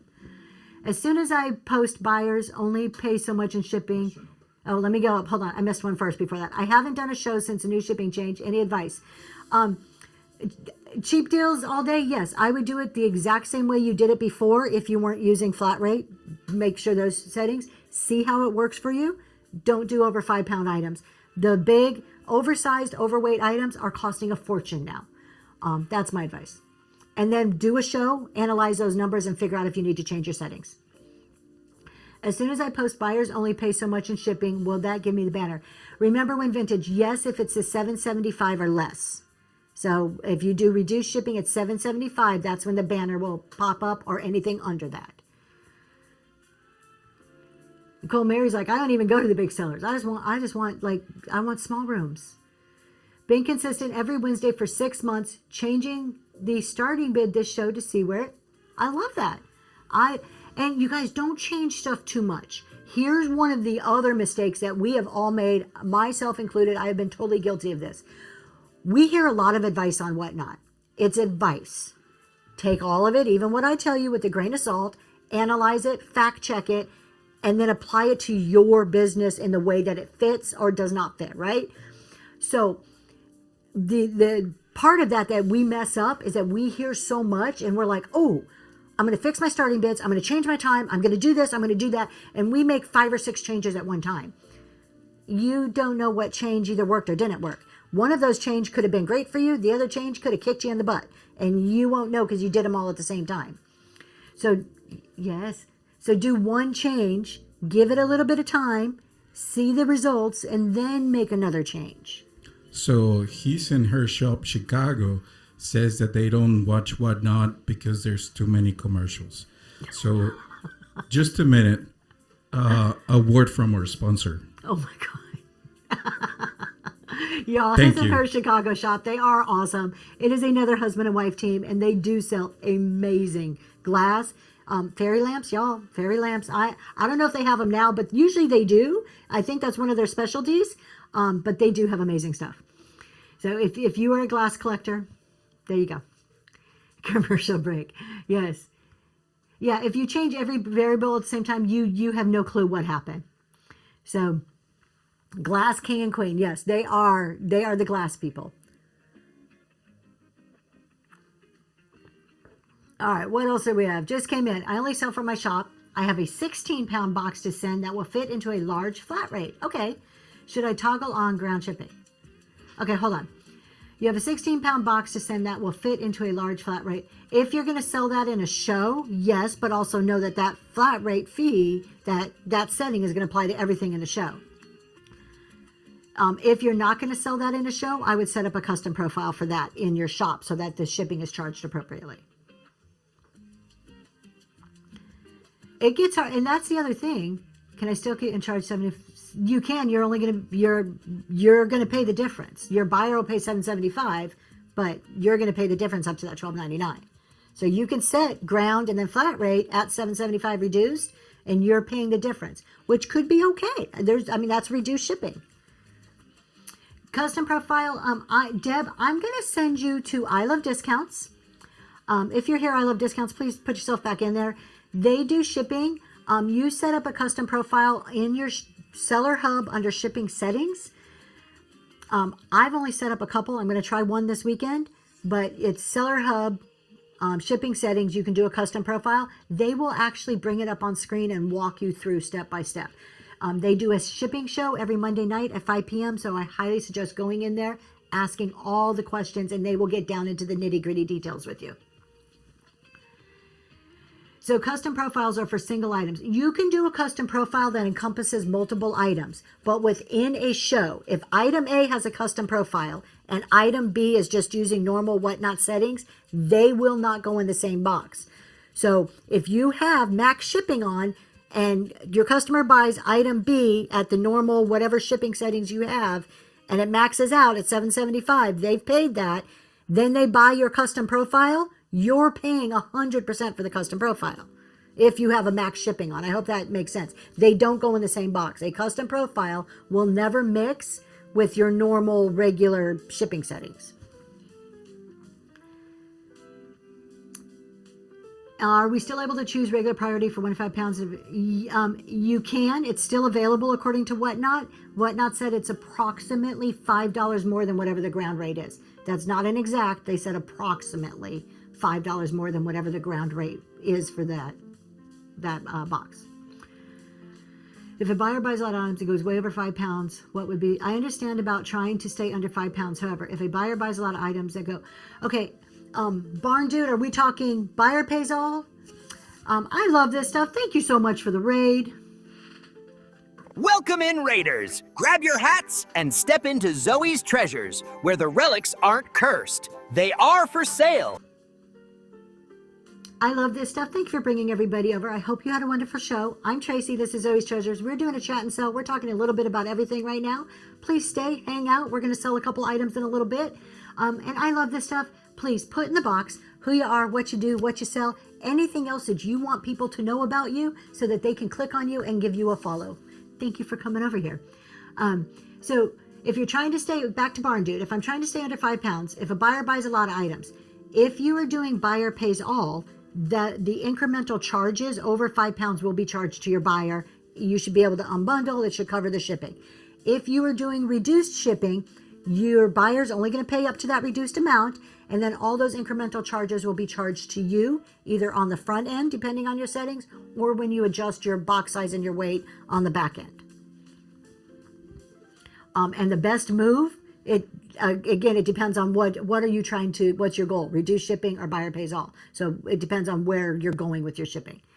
So is max shipping a good idea? I am always 100%, Vicky, in favor of max shipping, 100%. Catches by Kathy, double raid. Thank you so much for the raid.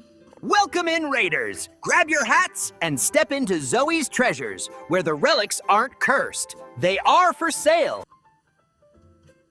Catches by Kathy, thank you so much for bringing everybody over. If you just came with Catches by Kathy, my name's Tracy. This is Zoe's Treasures. We're doing a chat and sell. We're talking a little bit about everything. If you have questions, put them in the chat. We'll try to address them.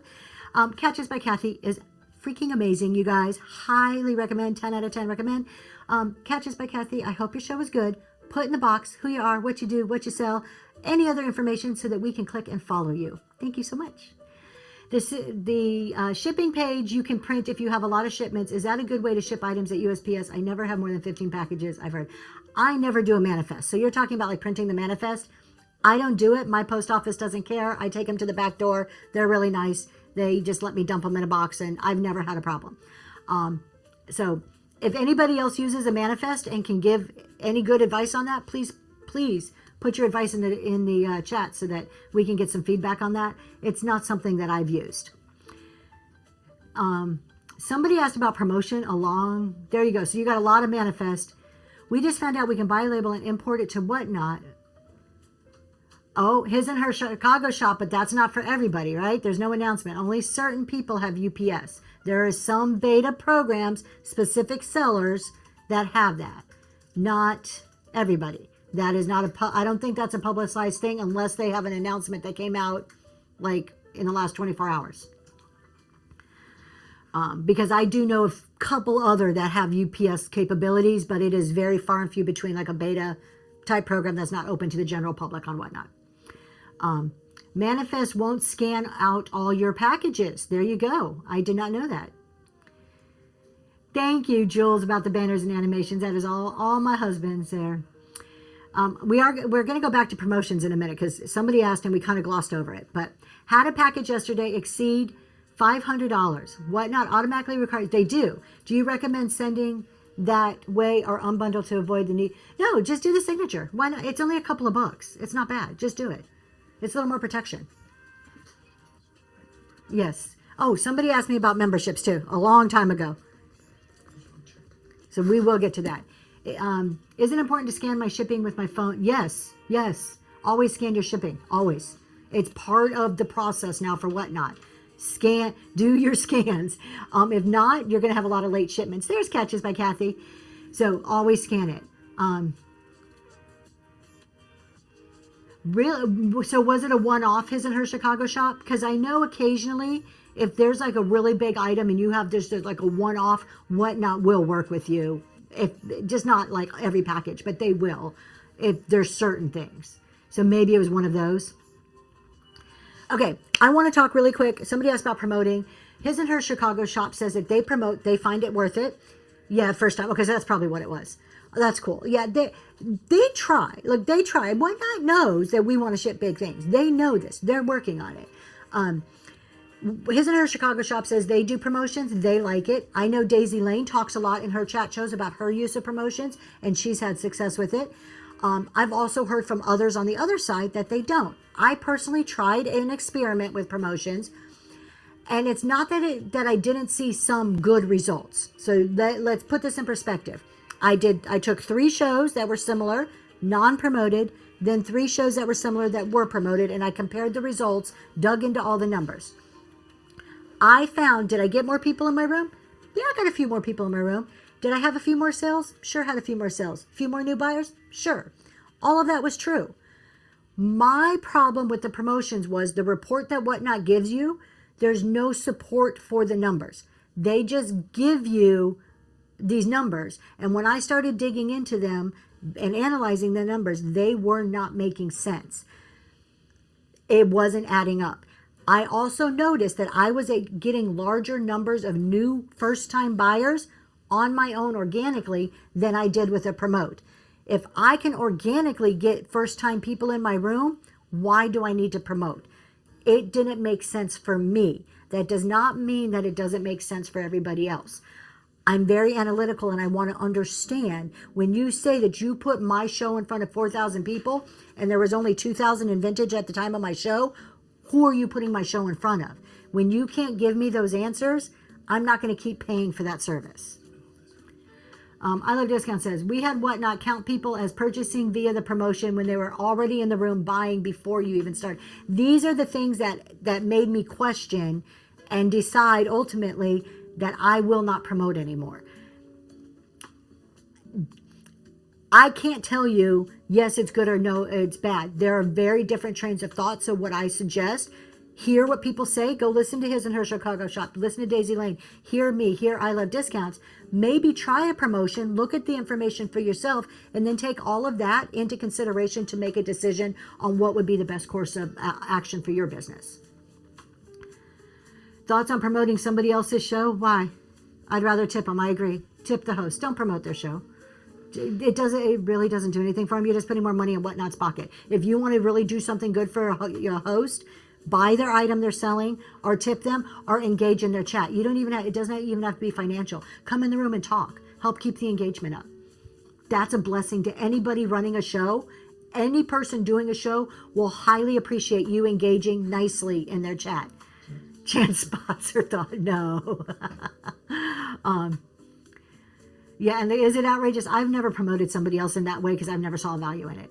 I don't like people to boost my show. Again, I would rather you just talk in my chat. The engagement, Whatnot tells us engagement drives the algorithm. So the more you guys are talking to me, to each other, that's helping me, helping my show go up on people's pages.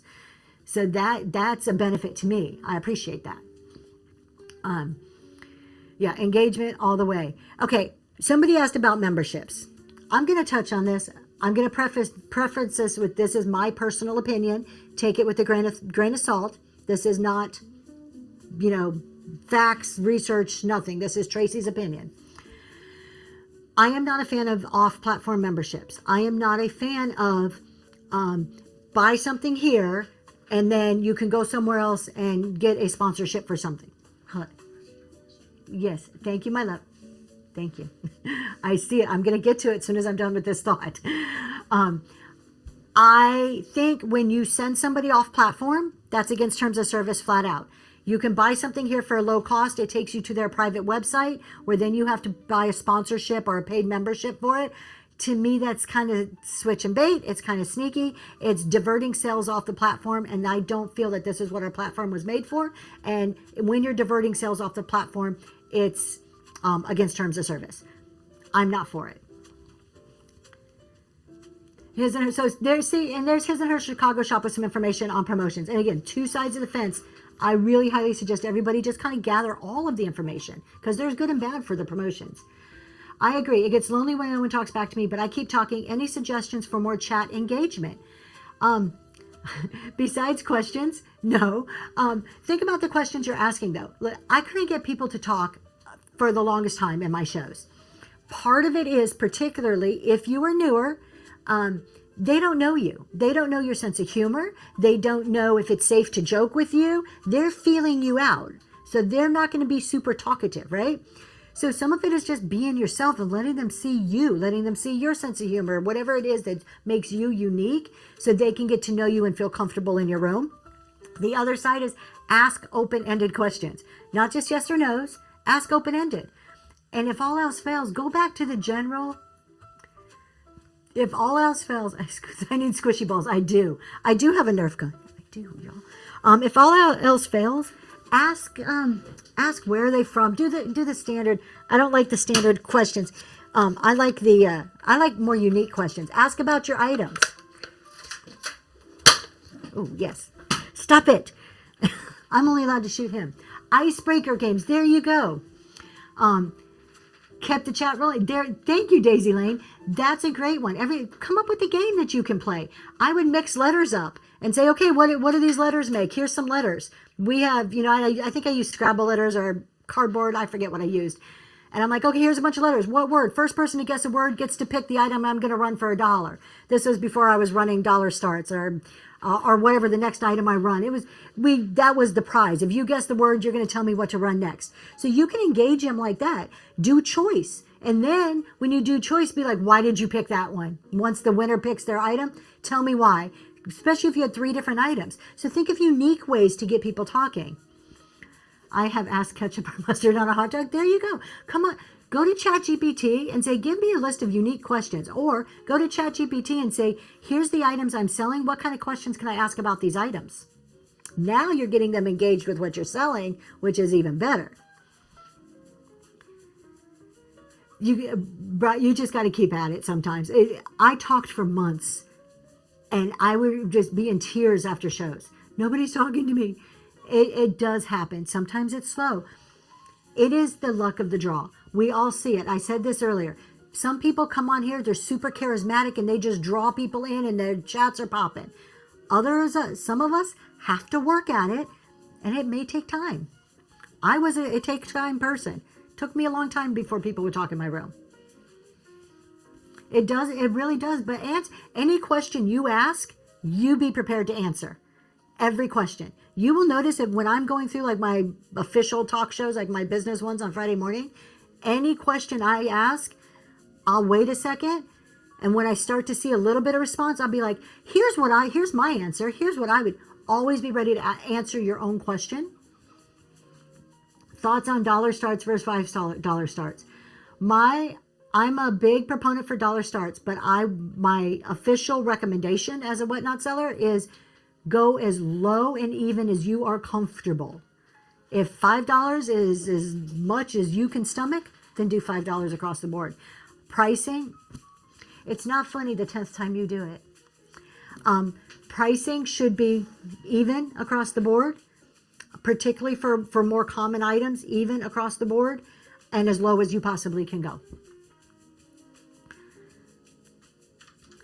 Robin, I am a huge introvert.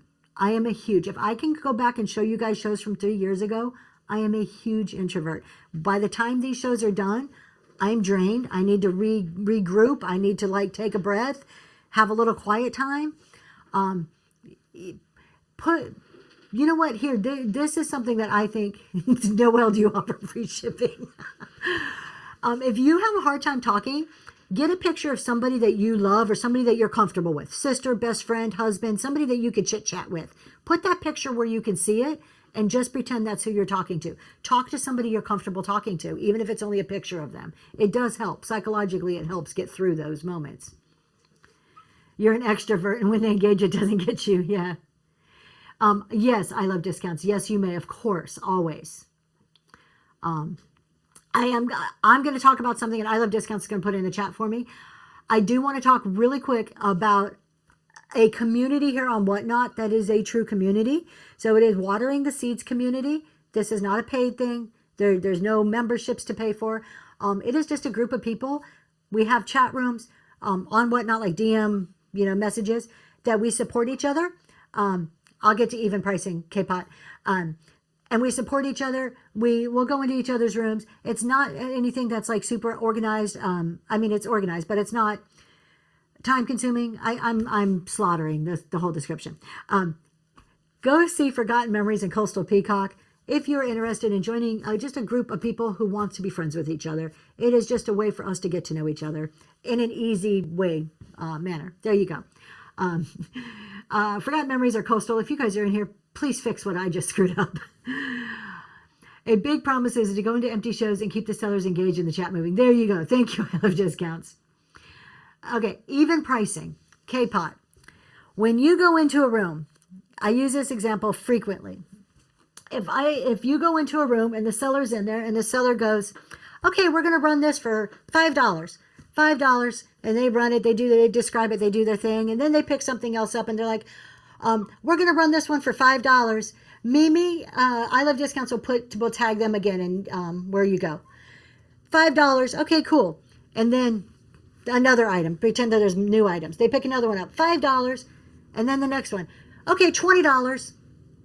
The buyers are going, $5. Cool. They're running everything for $5. And then they see the item. They're like, oh, I've got $5. I'm going to bid on that. And then the person goes, $20. And you're like, what the hell?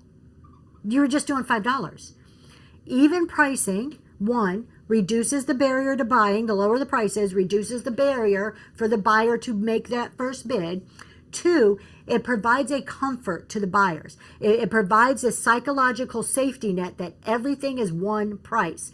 It's easy to understand. It's easy to comprehend. It's easy to fit into a budget that we have in our heads.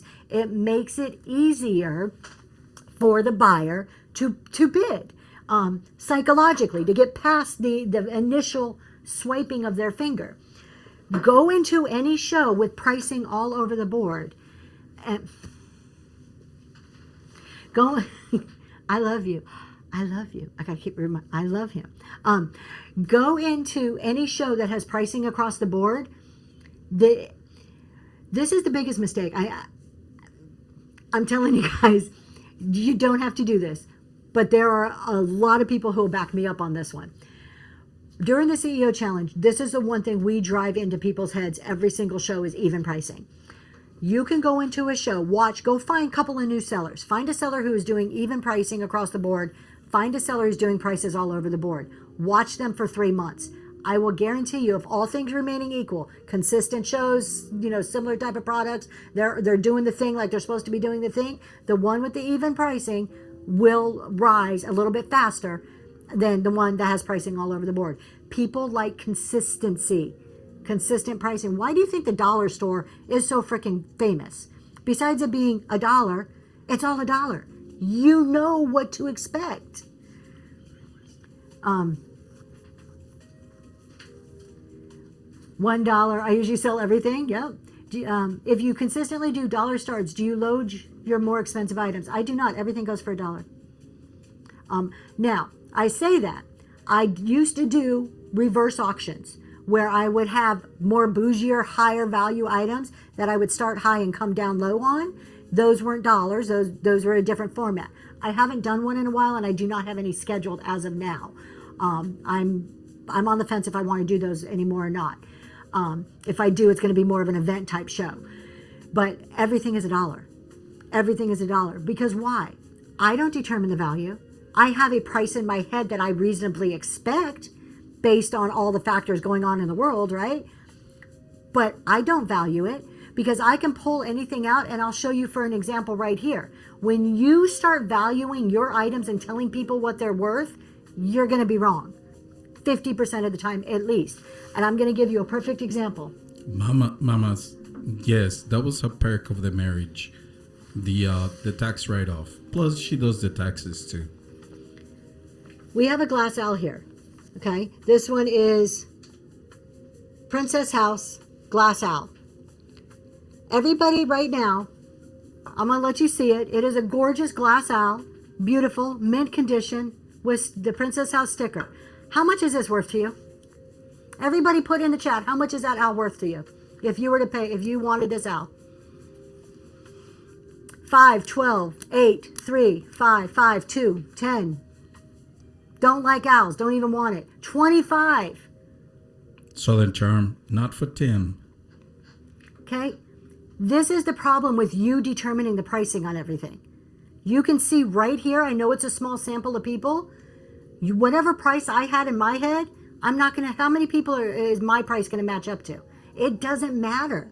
My price doesn't matter. It's the value that the people in your room are placing on your item.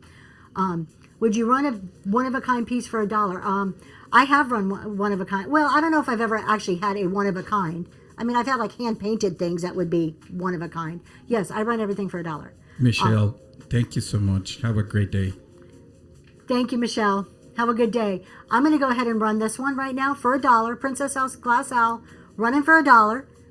And it's going to go to whatever the person who values, the value they put on it based on their budget, how much they want it, what memories it evokes for them, any other factor that's going on personally in the buyer's head. High Street, thank you so much. I appreciate you. That one's heading to you. So as you can see, that just High Street valued that at $13. That's their value. But when I asked everybody, it was from $2 to $25. So when you start at an even low price, you're appealing to more people. Liz, good question. High Street, how much did you value it before I ran it? If you put a value in there, what was in your head? Thank you for your first 25. purchase. So High Street would have paid up to 25. Had somebody else wanted it for 25 and they kept bidding, they could have, if there was somebody else in the room that wanted it, they could have kept bidding and that could have gone up even more. I'm happy with it. Why am I happy? Because I go back to my sourcing rules. I know what I paid for it, what I reasonably expected it to be bid up to. I know I can ship it good. It met my rules. I'm okay. I don't even have to worry about anything now. I'm just, hey, it's sold. Awesome. And even if you didn't break even, that's a very good loss leader. Someone got a great deal and you should be happy for them. Yep.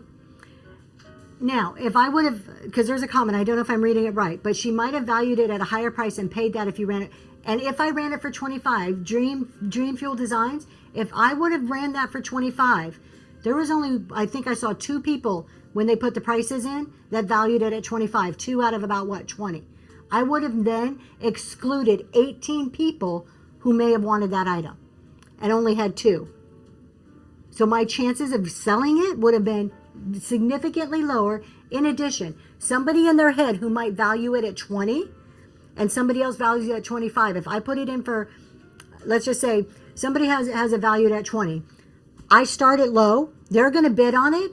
Even if their value was 20, by the time it gets to 20, like I Love Discounts was saying, they have that endowment effect. Once you bid, you have ownership. Psychologically, the minute you swipe, that's your item. Okay, you're like, okay, I'm buying this. You've made the decision to purchase already when you swipe. Then you're in your head, you're like, oh, I'm going to gift it. I'm going to sell it. You already know. Okay, you already know what you're doing with that item to some degree. Then when somebody else bids, you're like, no, Bobby, that's mine. You bid again. That's the endowment effect. That's phantom ownership. And that's where those bids start going. So the person who maybe valued it at 20, and then somebody else outbid them at 21, they're like, oh, I'm not losing that for $1. That's loss aversion. A loss for $1 or $2 hurts you twice as much as the gain is going to make you happy. So even if they valued it at 20, once they have that phantom ownership and somebody else outbids them, they're going to bid again 9 out of 10 times. That's why low even starts work. I want you guys to think about, and I'm going to focus on the vintage category, okay? Because that's the one where I know I need to make this point. The vintage category, because this is where I spend a lot of my time. The people that we hold out as being the top dogs in vintage, House of Coop, Hodge, there's other ones. I'm trying to think off the top of my head. Name them if you guys, Jen's Cozy Cottage. Think about these people. What do they all have in common? And there's more. Low, even, Lucy's, low, even starts. Whether they're $1, $2, or $3, low, even starts. All these people have, and it doesn't have to, they do have volume, but it doesn't have to be volume. What if you only have 2 to 3 people in your room? You still do it. You still do it. What if you're still new and you can't gamble on running everything at a lower price starts? I sell fine jewelry, 14 to, you go as low as you are comfortable going. So as low as you are comfortable. If for 14 to 18 karat gold jewelry is, I don't know a whole lot about jewelry of that sort.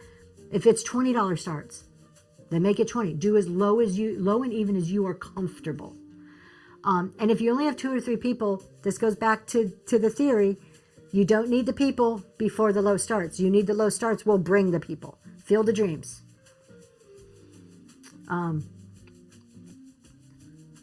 Thank you so much. Why not? But none of them started doing that until they had the audience. That's not true. That's not true. I started doing it well before I had the audience. Green 13 started doing it before they had the audience. I Love Discount started doing it before they had the audience. Go and talk to them. I'm pretty sure Hodge has done it for quite a while. I don't know all of her story, but from what I've heard, I think she's done it for quite a while. I'm pretty sure Upcycle by Bree has done it for quite a while.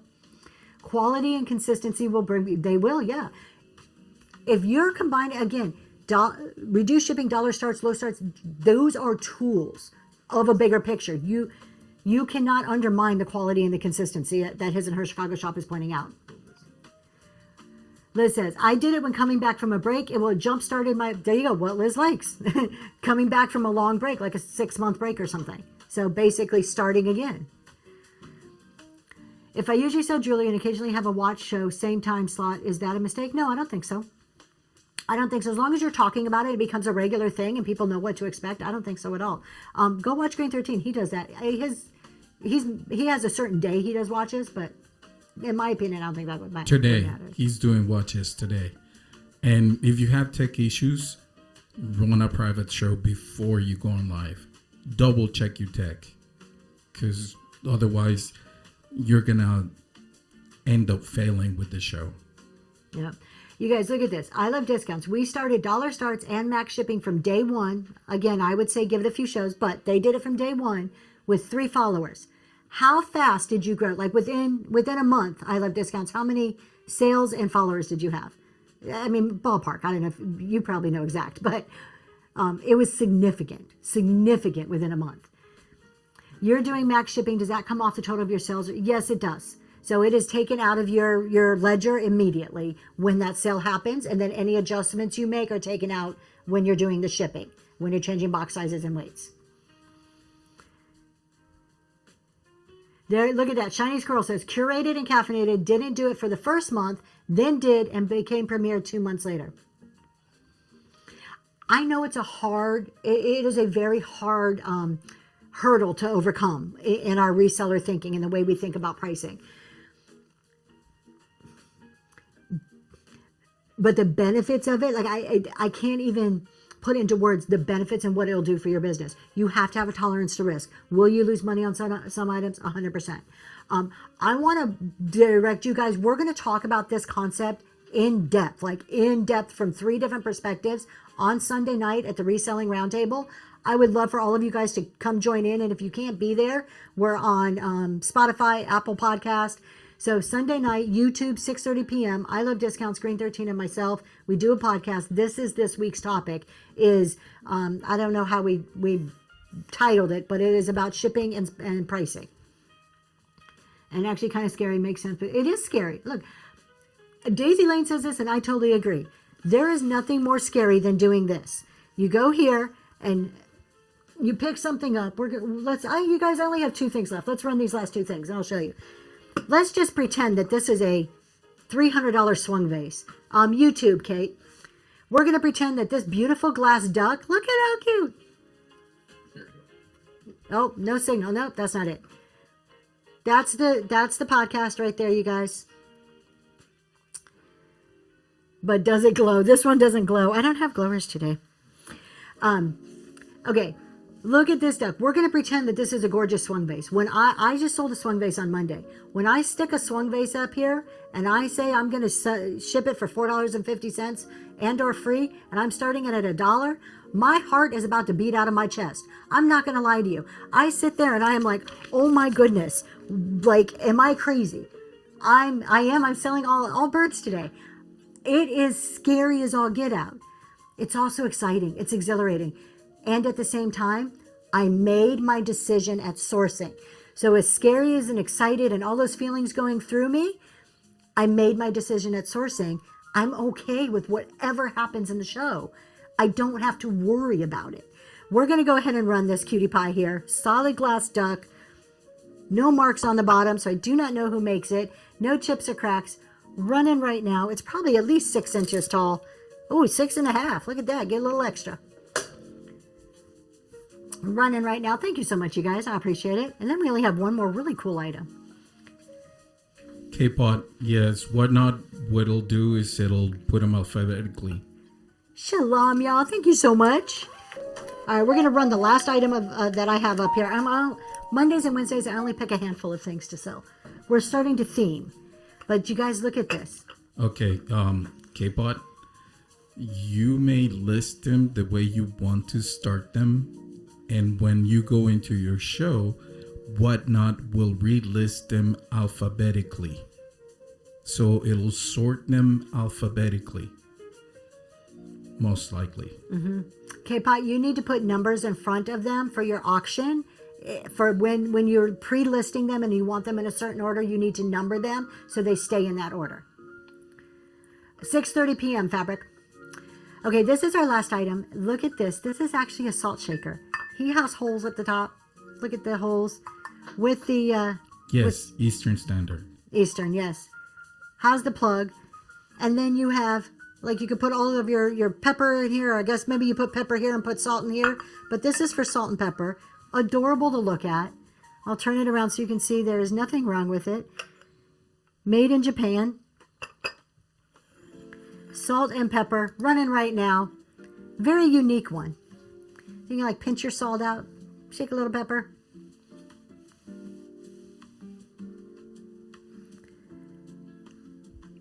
Oh, you didn't have to do that, but thank you. Thank you so much, K-Pot. That is so sweet of you. Leslie Hug with the first purchase, too. Let's put some ducks in the chat. Thank you for your first purchase. Thank you. Don't be sorry about asking questions. That's what we're here for today. Sorry for asking. If I start my next show with a 50-cent discount on my pattern contest waters, is that still consistent or would it ward people off?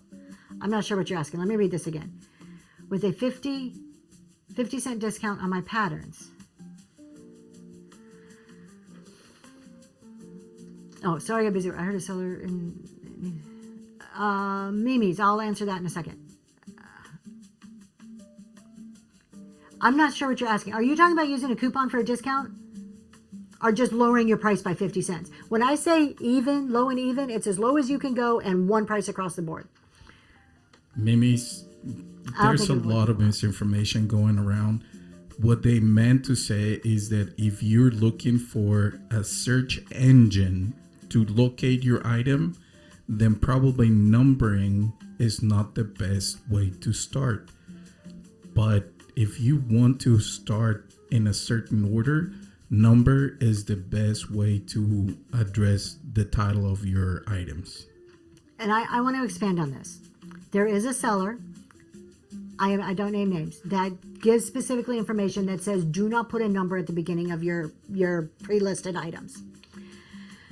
There is truth and there is false information in that statement.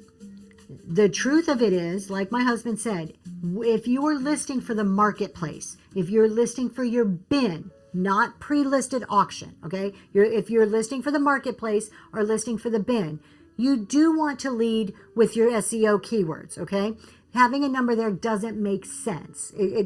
There's no reason to have a number there. So there's the truth in the statement. The falsity in the statement is when you're listing in your auction tab, the reason we put numbers in for our pre-listed auction tab items is to have them in the order in which we want to run them. This benefits you in multiple ways. One, they're in the order you want to run. Your show flow, you control that build up to your big items. You're walking people through an experience and a journey of your items in the way that you want it to happen. That's number one. Number two, when they are in a specific order, you run faster. Instead of hunting and pecking for what you want to run because you don't have numbers in there or having to type it in the search bar, they're coming up one after another, which allows you to run faster. Running faster creates more engagement, which boosts you in the algorithm and brings more people to your room. There are benefits of doing that. Three, if you are the type of seller that takes requests, it is easier for someone to ask for number two when the number two is at the beginning of the item versus reading it and trying to figure out, oh, that's at the end. Is that their number? What's that? Is that their code? It confuses buyers. So, bottom line on this, the truth of it is, marketplace bin, you probably don't want to lead with a number. You want to lead with a keyword. When you're pre-listing for your auction tab, put your number at the beginning is helpful and beneficial to you. So there isn't a clear cut. I do feel that the information that that seller is giving is very incorrect because they're telling you not to, or they're telling you to put it in the middle or the end. That's only half true. This is also from, you've got to also take into account information if the person does it that way. Okay?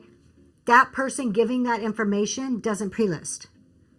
Doesn't run a fully pre-listed show. So they would not consider the fact of the efficiency and the benefits of running a pre-listed show. I did a, let's see, in real-time update. Hold on, I'm reading a real-time update. That is, oh, okay. We have a real-time update. I'm going to keep the person anonymous, but it says they have a package that they're doing shipping right now while they're listening. It is 5 pounds, 1 ounce. And it's like a 12 by 12, 5 pounds, 1 ounce. It is costing $8.93 additional. So it must be going to a zone that's a little bit farther away. That is a 5 pound, 1 ounce package. This supports what we've been saying, that you want to really be careful with your heavy items. Second, that's 2 pounds over. Well, then there's another package that's 2 pounds over, is $18.93 for that person. That is in line with what I was seeing this past weekend. Do you load your show if doing dollar starts? I don't. I do random, unless I'm on a raid train. So that's really a personal preference on how you want to run your show. Loading, I think, is good when you're trying to go in an order. If you don't want to keep it in your head, it helps keep you organized and run faster. I do random, but I also stage my items in the order that I intend to run them in. You could try to remove packaging material. You could try to use more bubble wrap instead of paper. I mean, there's all those tricks that we can try to do. But that was a real-time update that supports everything that we're saying. Yeah, that hurts, doesn't it? Okay, let's see what is this. I saw my post office yesterday. All prices across the board are going up 8% due to transportation. Possibly, yeah. Is it better to do pre-listed, numbered, or do random sorting like Green 13? I haven't tried pre-listing yet. Thank you for your purchase. I think it depends what you're trying to accomplish within your show. I think there's pros and cons to pre-listing and pros and cons to random, and it's really about the experience you're creating. Green 13, his business is based off of this random excitement, the what's next, the FOMO, this treasure hunt feel. Okay. Yes, I know we're out of time. The treasure hunt feel. So that's why he does that random. It also allows him to move very fast. If you have a very short show, like just an hour because you're on a raid train, pre-listing would make sense because then they could pre-bid and you're focused in a short amount of time on the items you know people really want. So think about what it is you're trying to achieve to help you make the decision which one would work best for that particular show. I don't think there's a one way to do it at all. We're on what? I was not. I was on for a few minutes listening here and there. My husband was. I didn't watch the whole thing. I was trying to get shipping done. When am I going to quit my 9 to 5 and be on all day? Thank you so much. That is an ultimate goal.